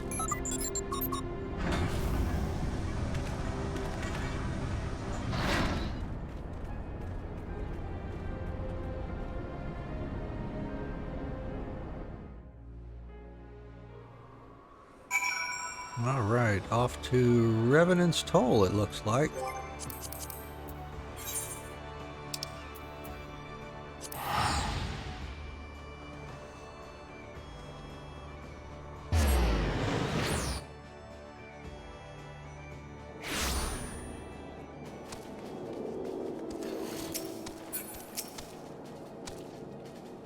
It feels good to be home again. To think that everyone is waiting for us just beyond those doors. Friends and family with whom we have shared so much. God's helped me, but the older I get, the more sentimental I become. Come, let us not keep them waiting.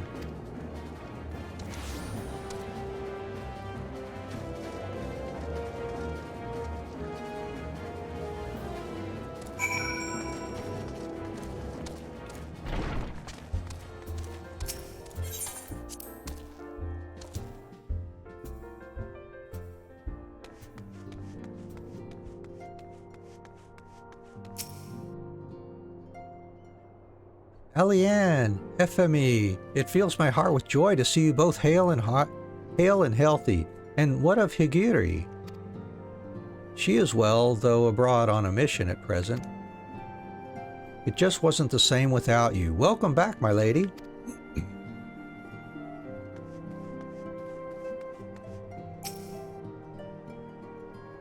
We could do with more of that around here. Heartfelt reunions with stalwart companions. Brings a bloody tear to the eye.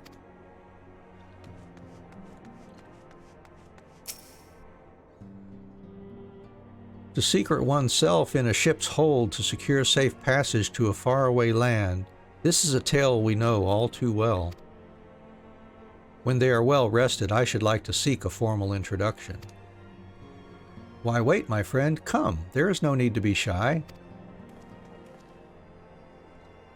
Pray grant me a moment longer at least. Though I am happy to oblige you, my legs are rather less accommodating.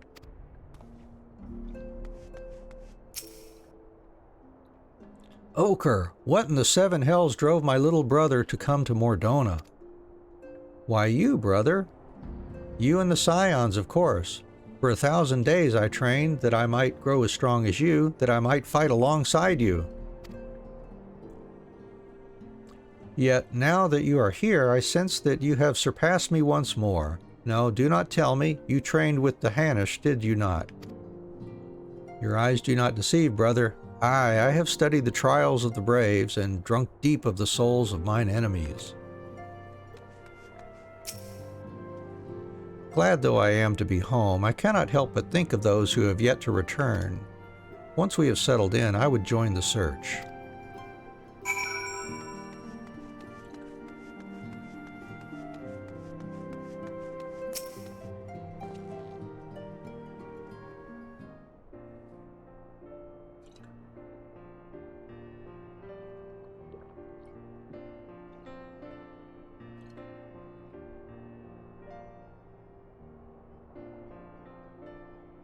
It's been so long since I've seen them all like this. Too long. 'Twas the chaos born of my foolish ambition which forced them to flee.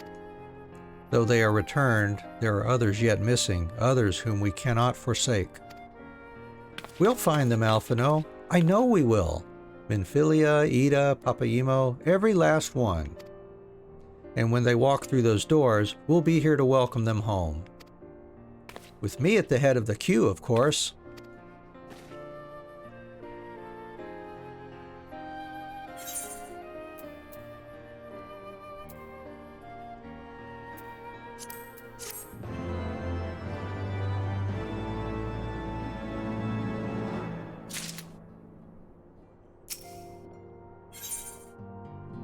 Ooh, I'm gonna get a little Poro Rogo here. Thancred and Kryl contacted us a short while ago. It would seem that their foray into Castra Meridianum bore fruit. They ask that we rendezvous with them in Ishtola in Idleshire, where they will share their findings. Rude though it is to depart without speaking to the guest of honor, I expect she will forgive me if I return with her daughter.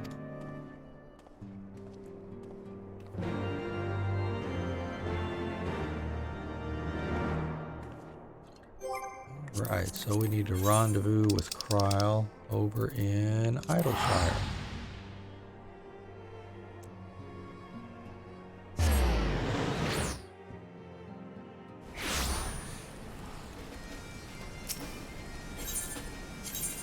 Oops. Gotta go talk to her first here.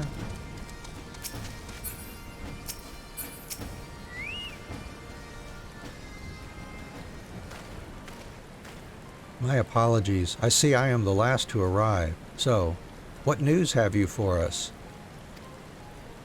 Well, as we postulated, there were indeed what appeared to be the remnants of an unexplained disturbance in the ether at the scene of the Ultima weapon's destruction, a ripple at odds with the presiding pattern.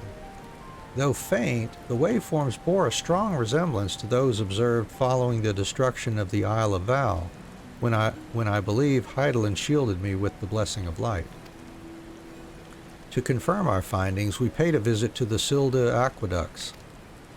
There we detected the same waveform, but orders of magnitude larger, as one would expect of a more recent disturbance. Heidelin. There is no other explanation. But there is more. When I studied the site where Ishtola used flow, it appeared that not 2 but 3 beings had been affected. Yet, unlike Ishtola and Thancred, there was no trail to follow. Our unknown third party was simply there, and then not there. Now, recall your visions of a vast crystal floating in a sea of ether. Though this too is but a theory, studies of gifted subjects suggest that, when communicating with Heidelin, we briefly leave our bodies behind. So, let us consider the facts. 1. Heidelin interceded. 2. A third being was caught in Ishtola's flow and vanished without a trace. And 3. Heidelin may have the capacity to summon the consciousness of gifted individuals to her side. You are implying, I take it, that Heidelin guided Minfilia into the compass of my magic, that she might summon her, body and soul, unto the ethereal sea? In which case we must needs continue our search there. For a blessing, the means to do so already exists. I speak of the Antitower, a Charlian construction conceived to provide scholars a vantage point over the ethereal sea. Though I know not where its entrance lies, we need only ask its last custodian, a contrary old crone who, for another blessing, refused to join the Exodus. Master Matoya was the keeper of the Antitower? I had no idea. Then our course is clear. We must petition her aid once again.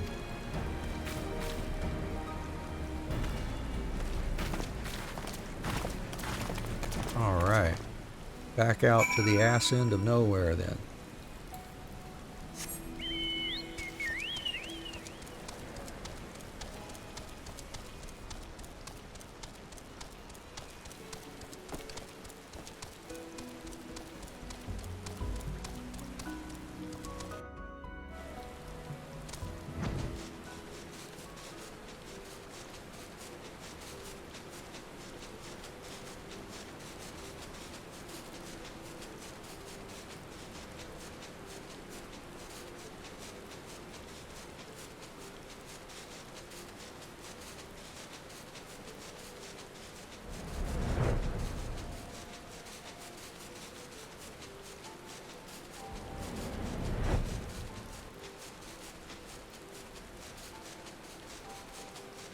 Just another day flying through the Dravanian hinterlands.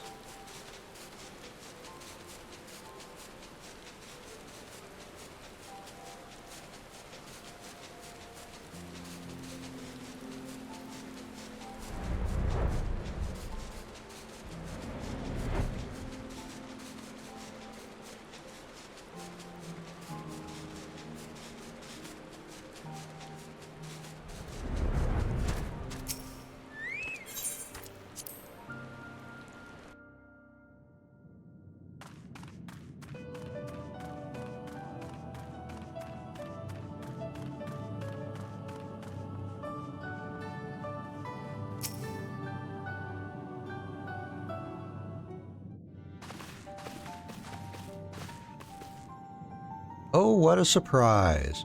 Well, what secrets have you come to extract from me this time? Ah, though it pains me to admit it, your words strike close to the mark. We humbly ask that you grant us entry to the antitower that we might use it to seek a friend who we believe has been transported to the ethereal sea. Sometimes you want to be like Matoya, live far away from anyone with just your pets and be grumpy all day. Yeah, sometimes life and people in general can make one feel like that. I feel you there.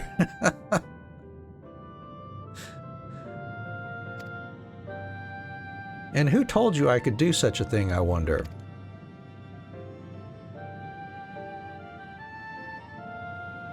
I'll give you one guess. The tower was abandoned to its magical keepers 15 years ago.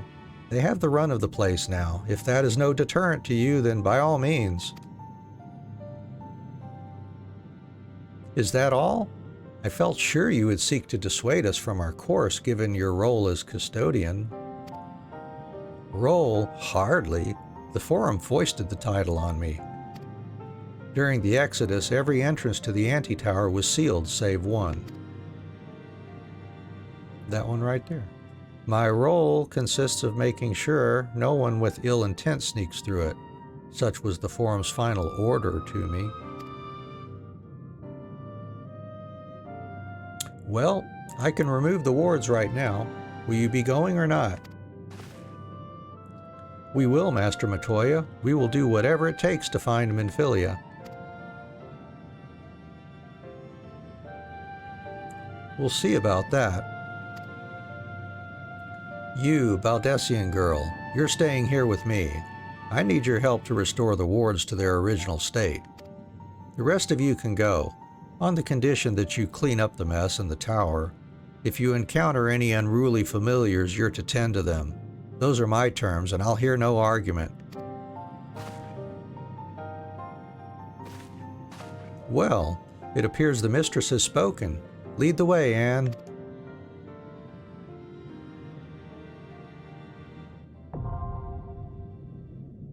Oh, and that's going to be duty support enabled too. All right. They're getting more and more of them duty enabled, so that's cool. We don't have to wait around for a queue. Jump right into that.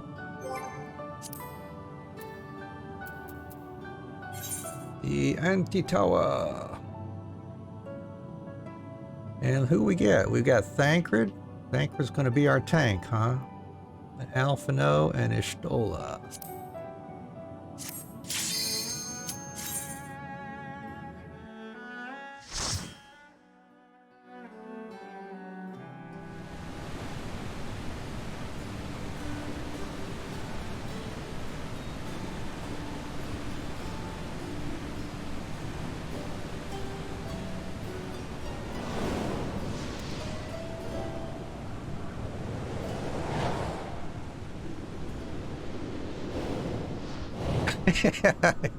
Tancred, yeah, that's right.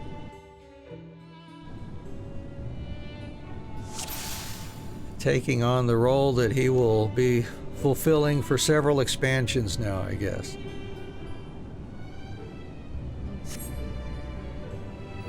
Alright, we're good to go. Oh, now these guys, I should be able to...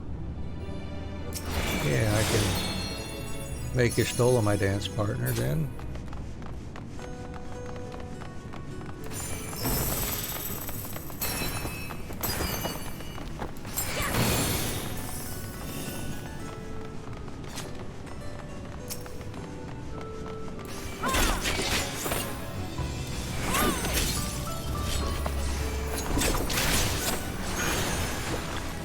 That missed, didn't it?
Dad crud, yeah.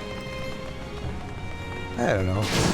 It's a kind of joke tickles my fancy too, so you're not alone.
Away with you!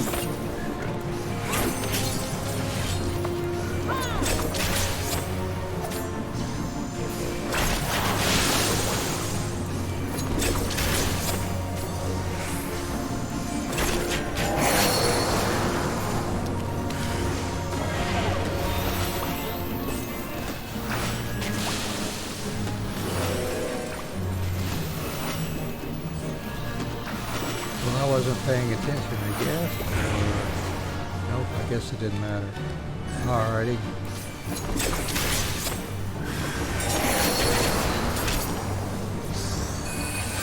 I have my pride!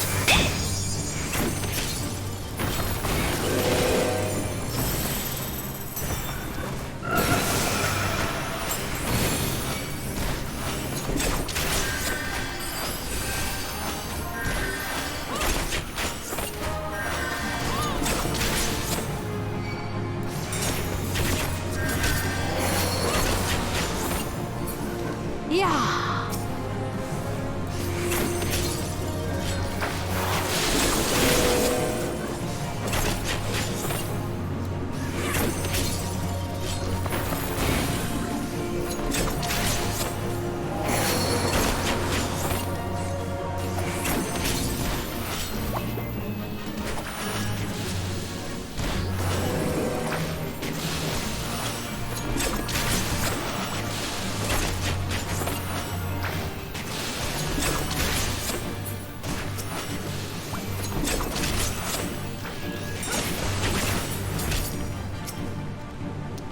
You about done there, buddy?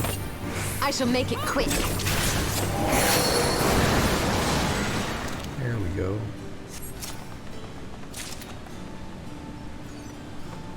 Some bracelet of healing, greaves of maiming. Those won't be useful.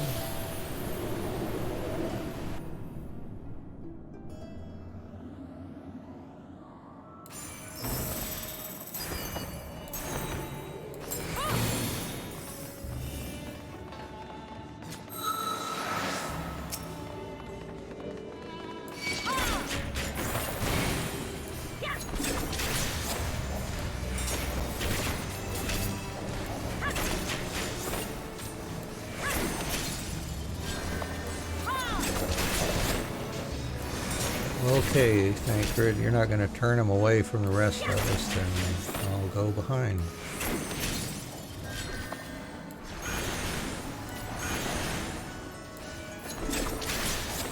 Try this!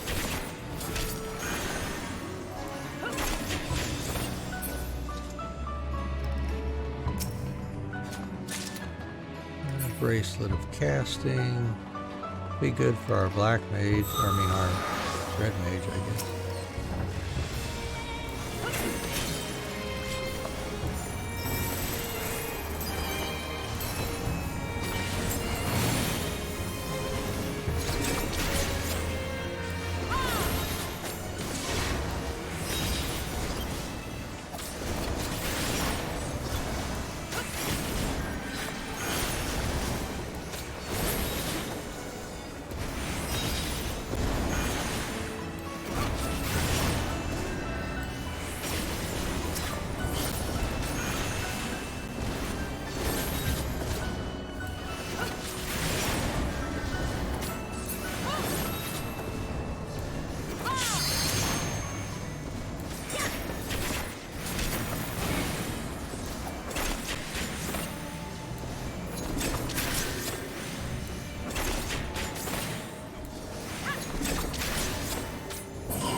Bending.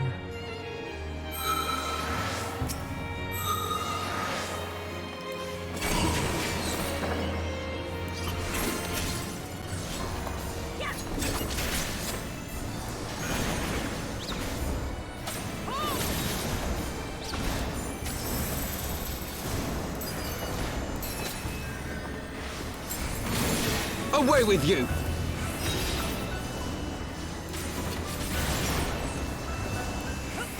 Focus. Release!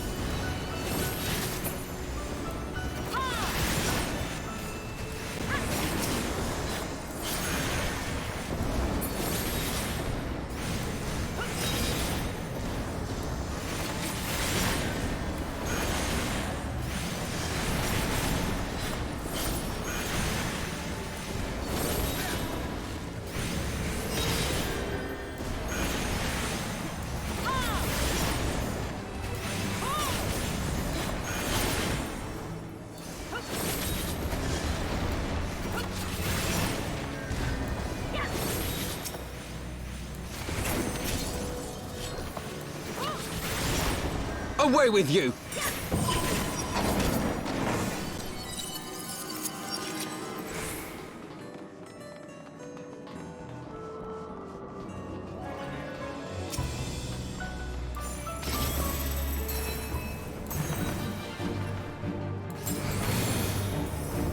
There!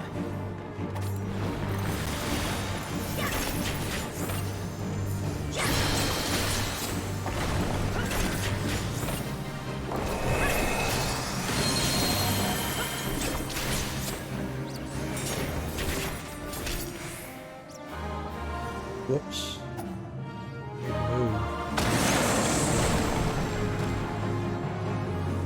Alright.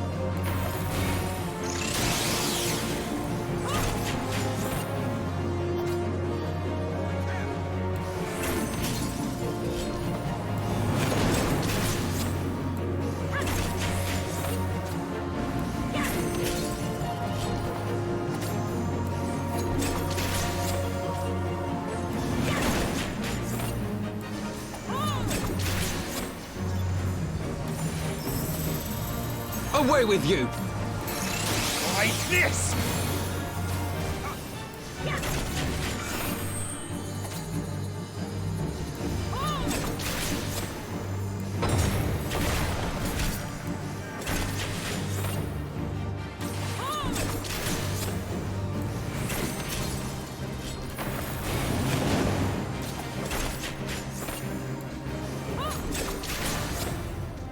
Focus. Release!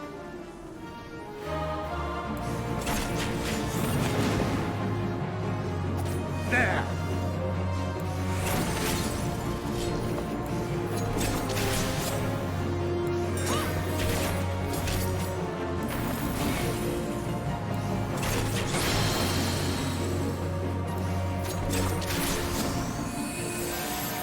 Yay! A tricorn of aiming. Let's see. Yeah, that will not supersede. That one, it is only eye level. Really? 195. Yeah, that's nowhere near high enough.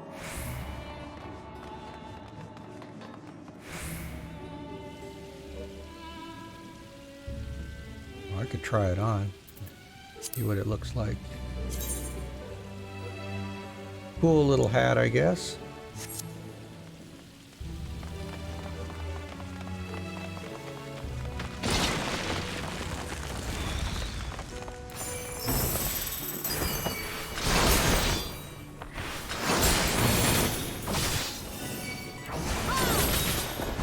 Away with you!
Music casting for that one.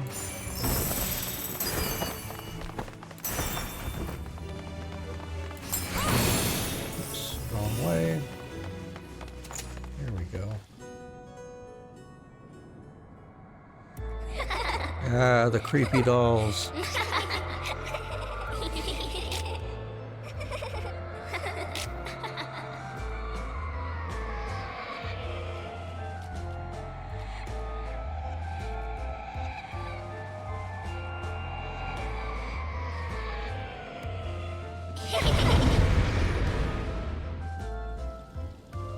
Alright, let's see how this works with duty support.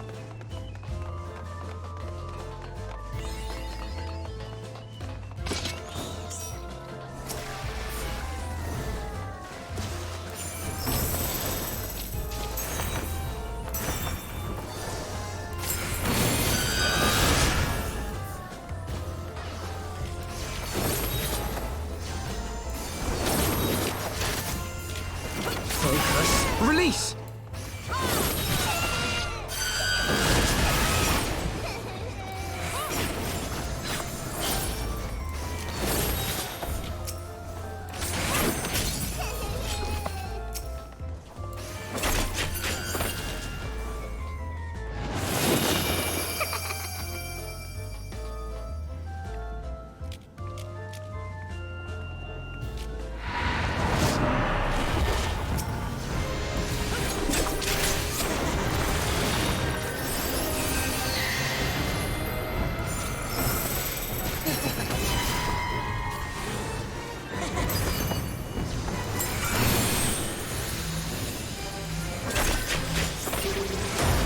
Focus. Release!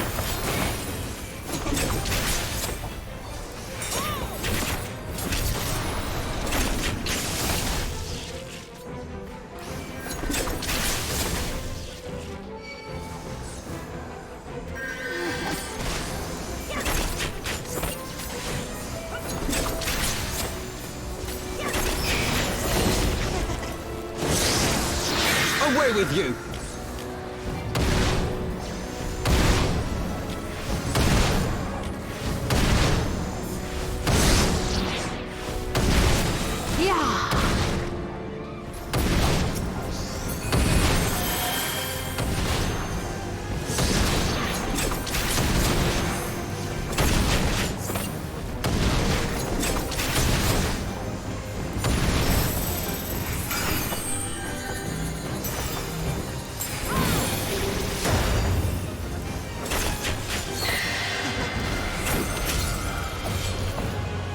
Away with you!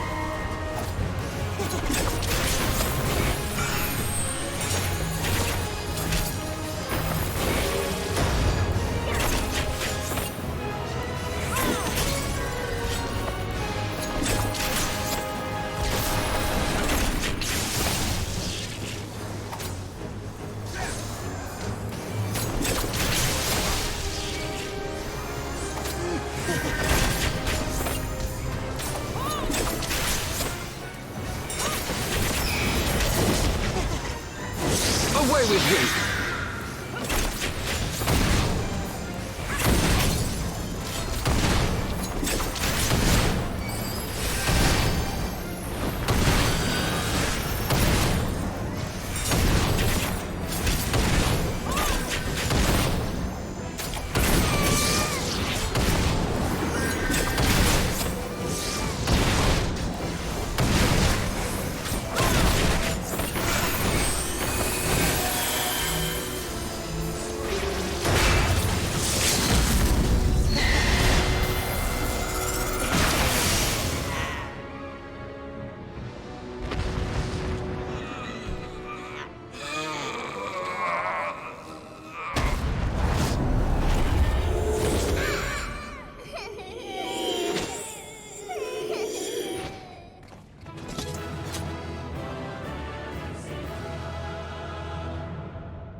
Well, managed to get through that one anyways.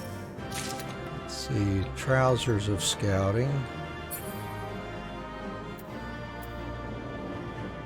A rogue and ninja. Alright, okay. Nothing new. Alright, what's the scoop here?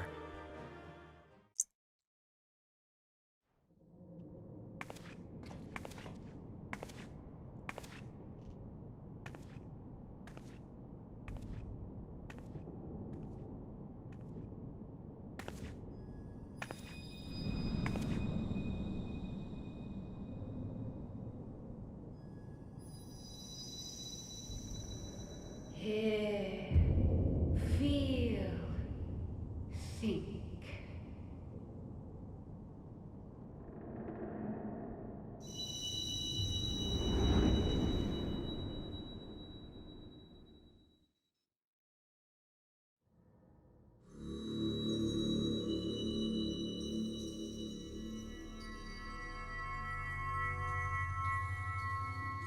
Through time and space hast thou journeyed unto me, as I knew thou wouldst.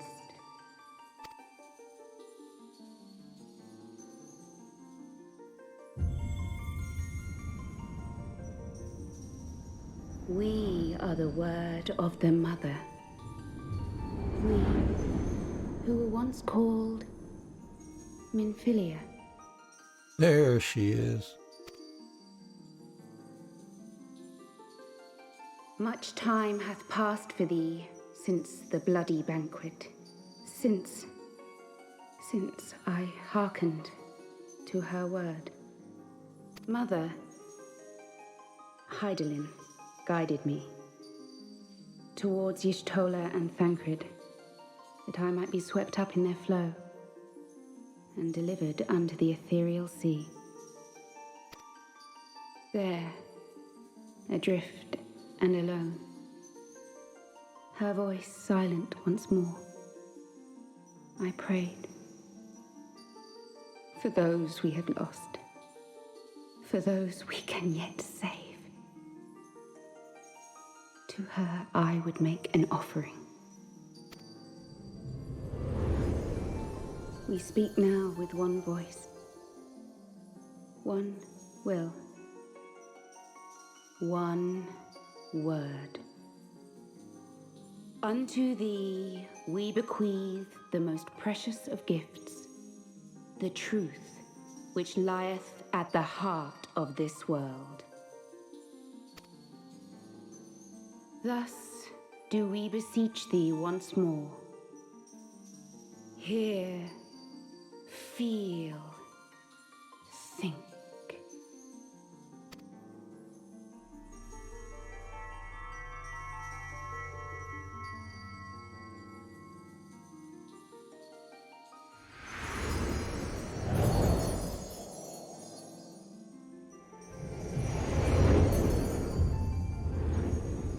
Before there was life, in the depths of the ethereal sea, light and dark did once dwell as one. But the darkness coveted power, and the balance was broken. Thus was I forced to banish him unto the distant heavens, to forever remain apart, a moon bound. In sundering the star did we cry out, and the barriers twixt planes chanced to falter. Across 10 and 3 were we then divided, reflections of the source, each possessed of a shard. Zodiac longeth to be made whole.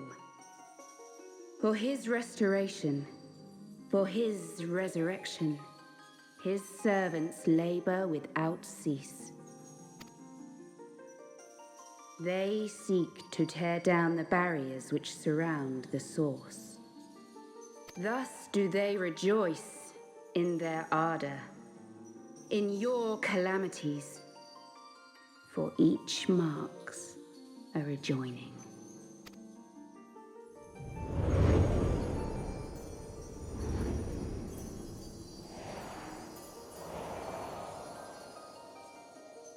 7 times have they succeeded. 7 times hath the darkness grown stronger. 7 times have I failed. The Ascians cannot be suffered to continue. This is my final.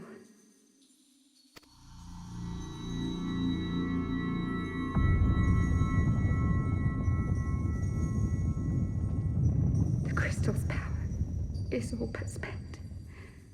With what remains, I will return you to the shore of the ethereal sea.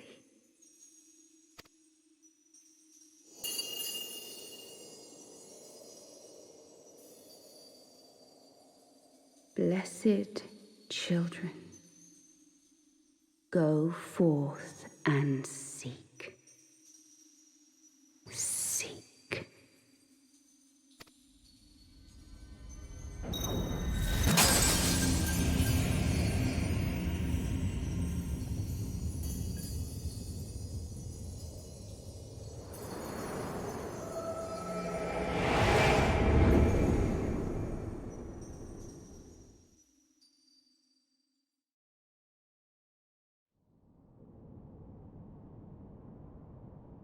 You've had another vision, haven't you?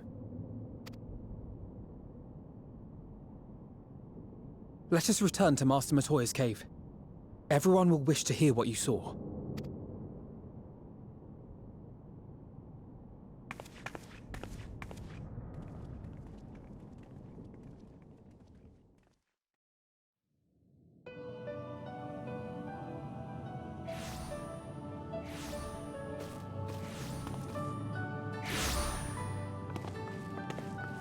Still in one piece, are we?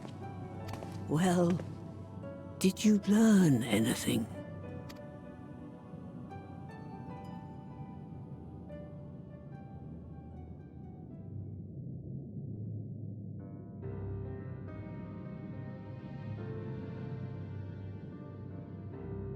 The word of the mother? I'm not sure I understand. Nor am I. Cryle?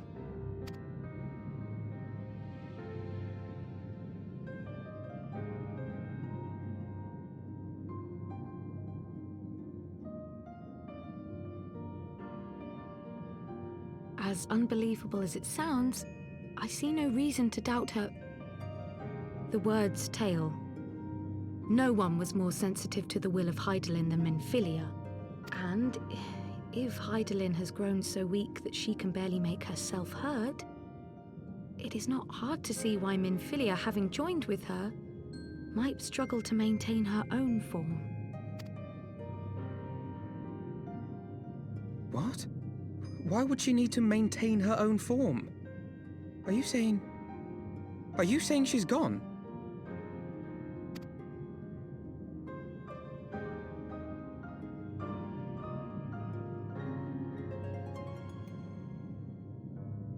But that cannot be! Not now. Not after all we have accomplished. We were meant to usher in the dawn's light together. She threw herself on the fire to fuel your dawn's light, boy. You'll just have to usher it in on your own. Must you be so ungentle?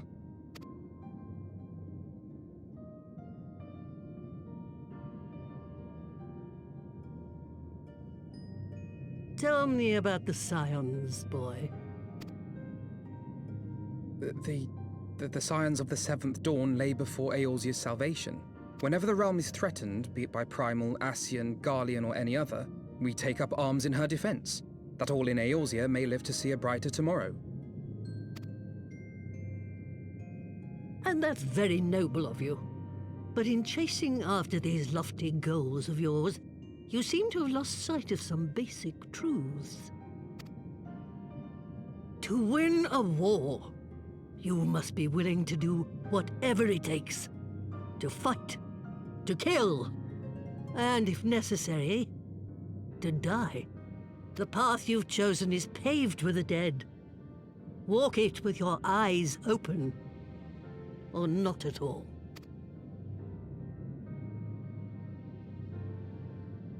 I know the truth of which you speak, and have from the first.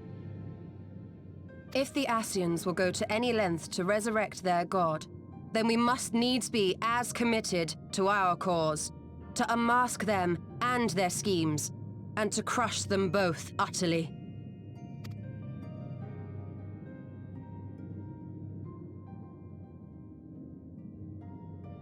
Come, there is much to be done. Yes, of course.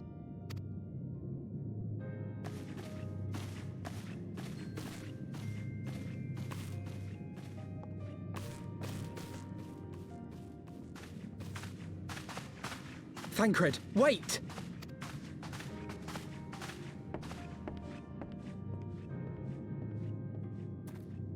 No. No, this is all wrong.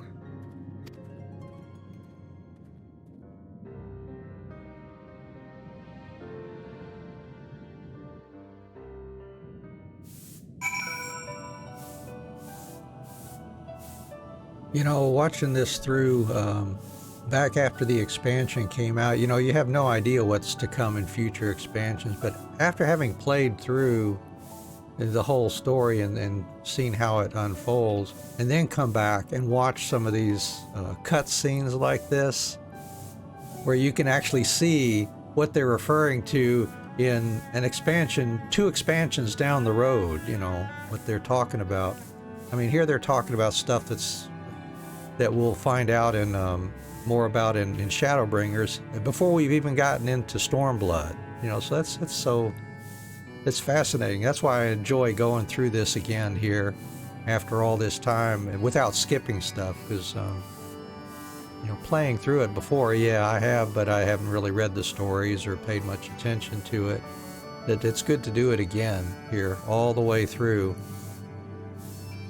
Yeah, you're right about that, Lily. They notice that they seem to be planning 2 expansions ahead on the story, and just knowing what's coming up or what should be coming up, kind of it adds some depth, at least for me, you know, into watching it all again, just without skipping anything here. Really, really exciting.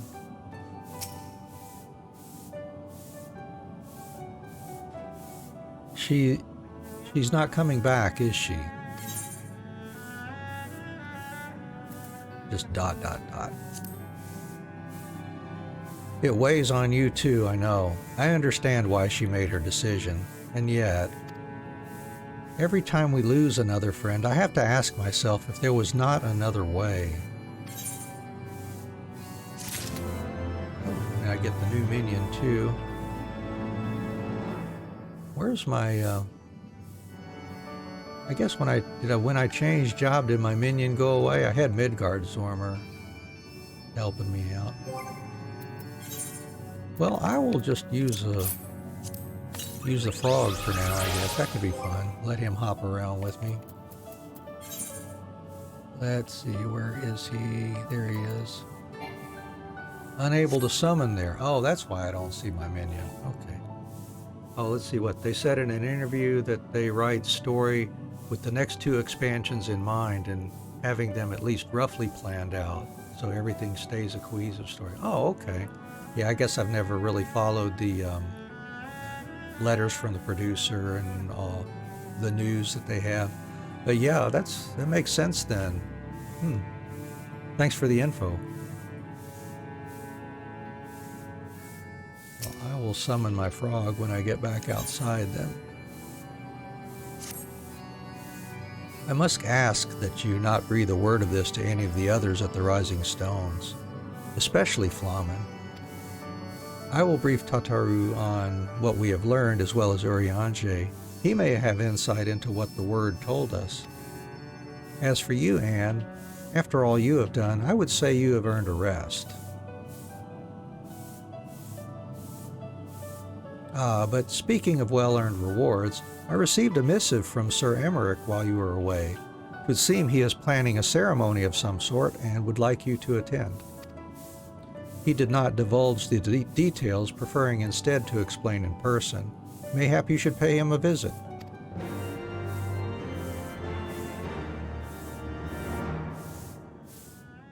And I will head on over to Foundation.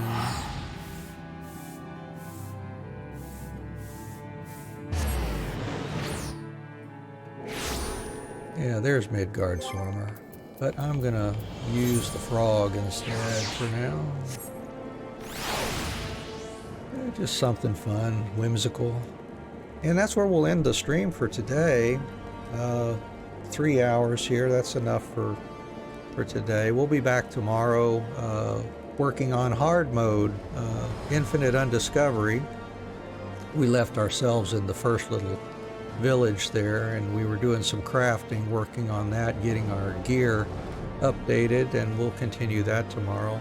Oh, my pleasure, Lily. I'm going to try to raid out to somebody. I'm going to find a channel that might be interesting here as well. See how many of my buddies are on here doing something that share some love with them anyways. On a second, and I will see who can we go to.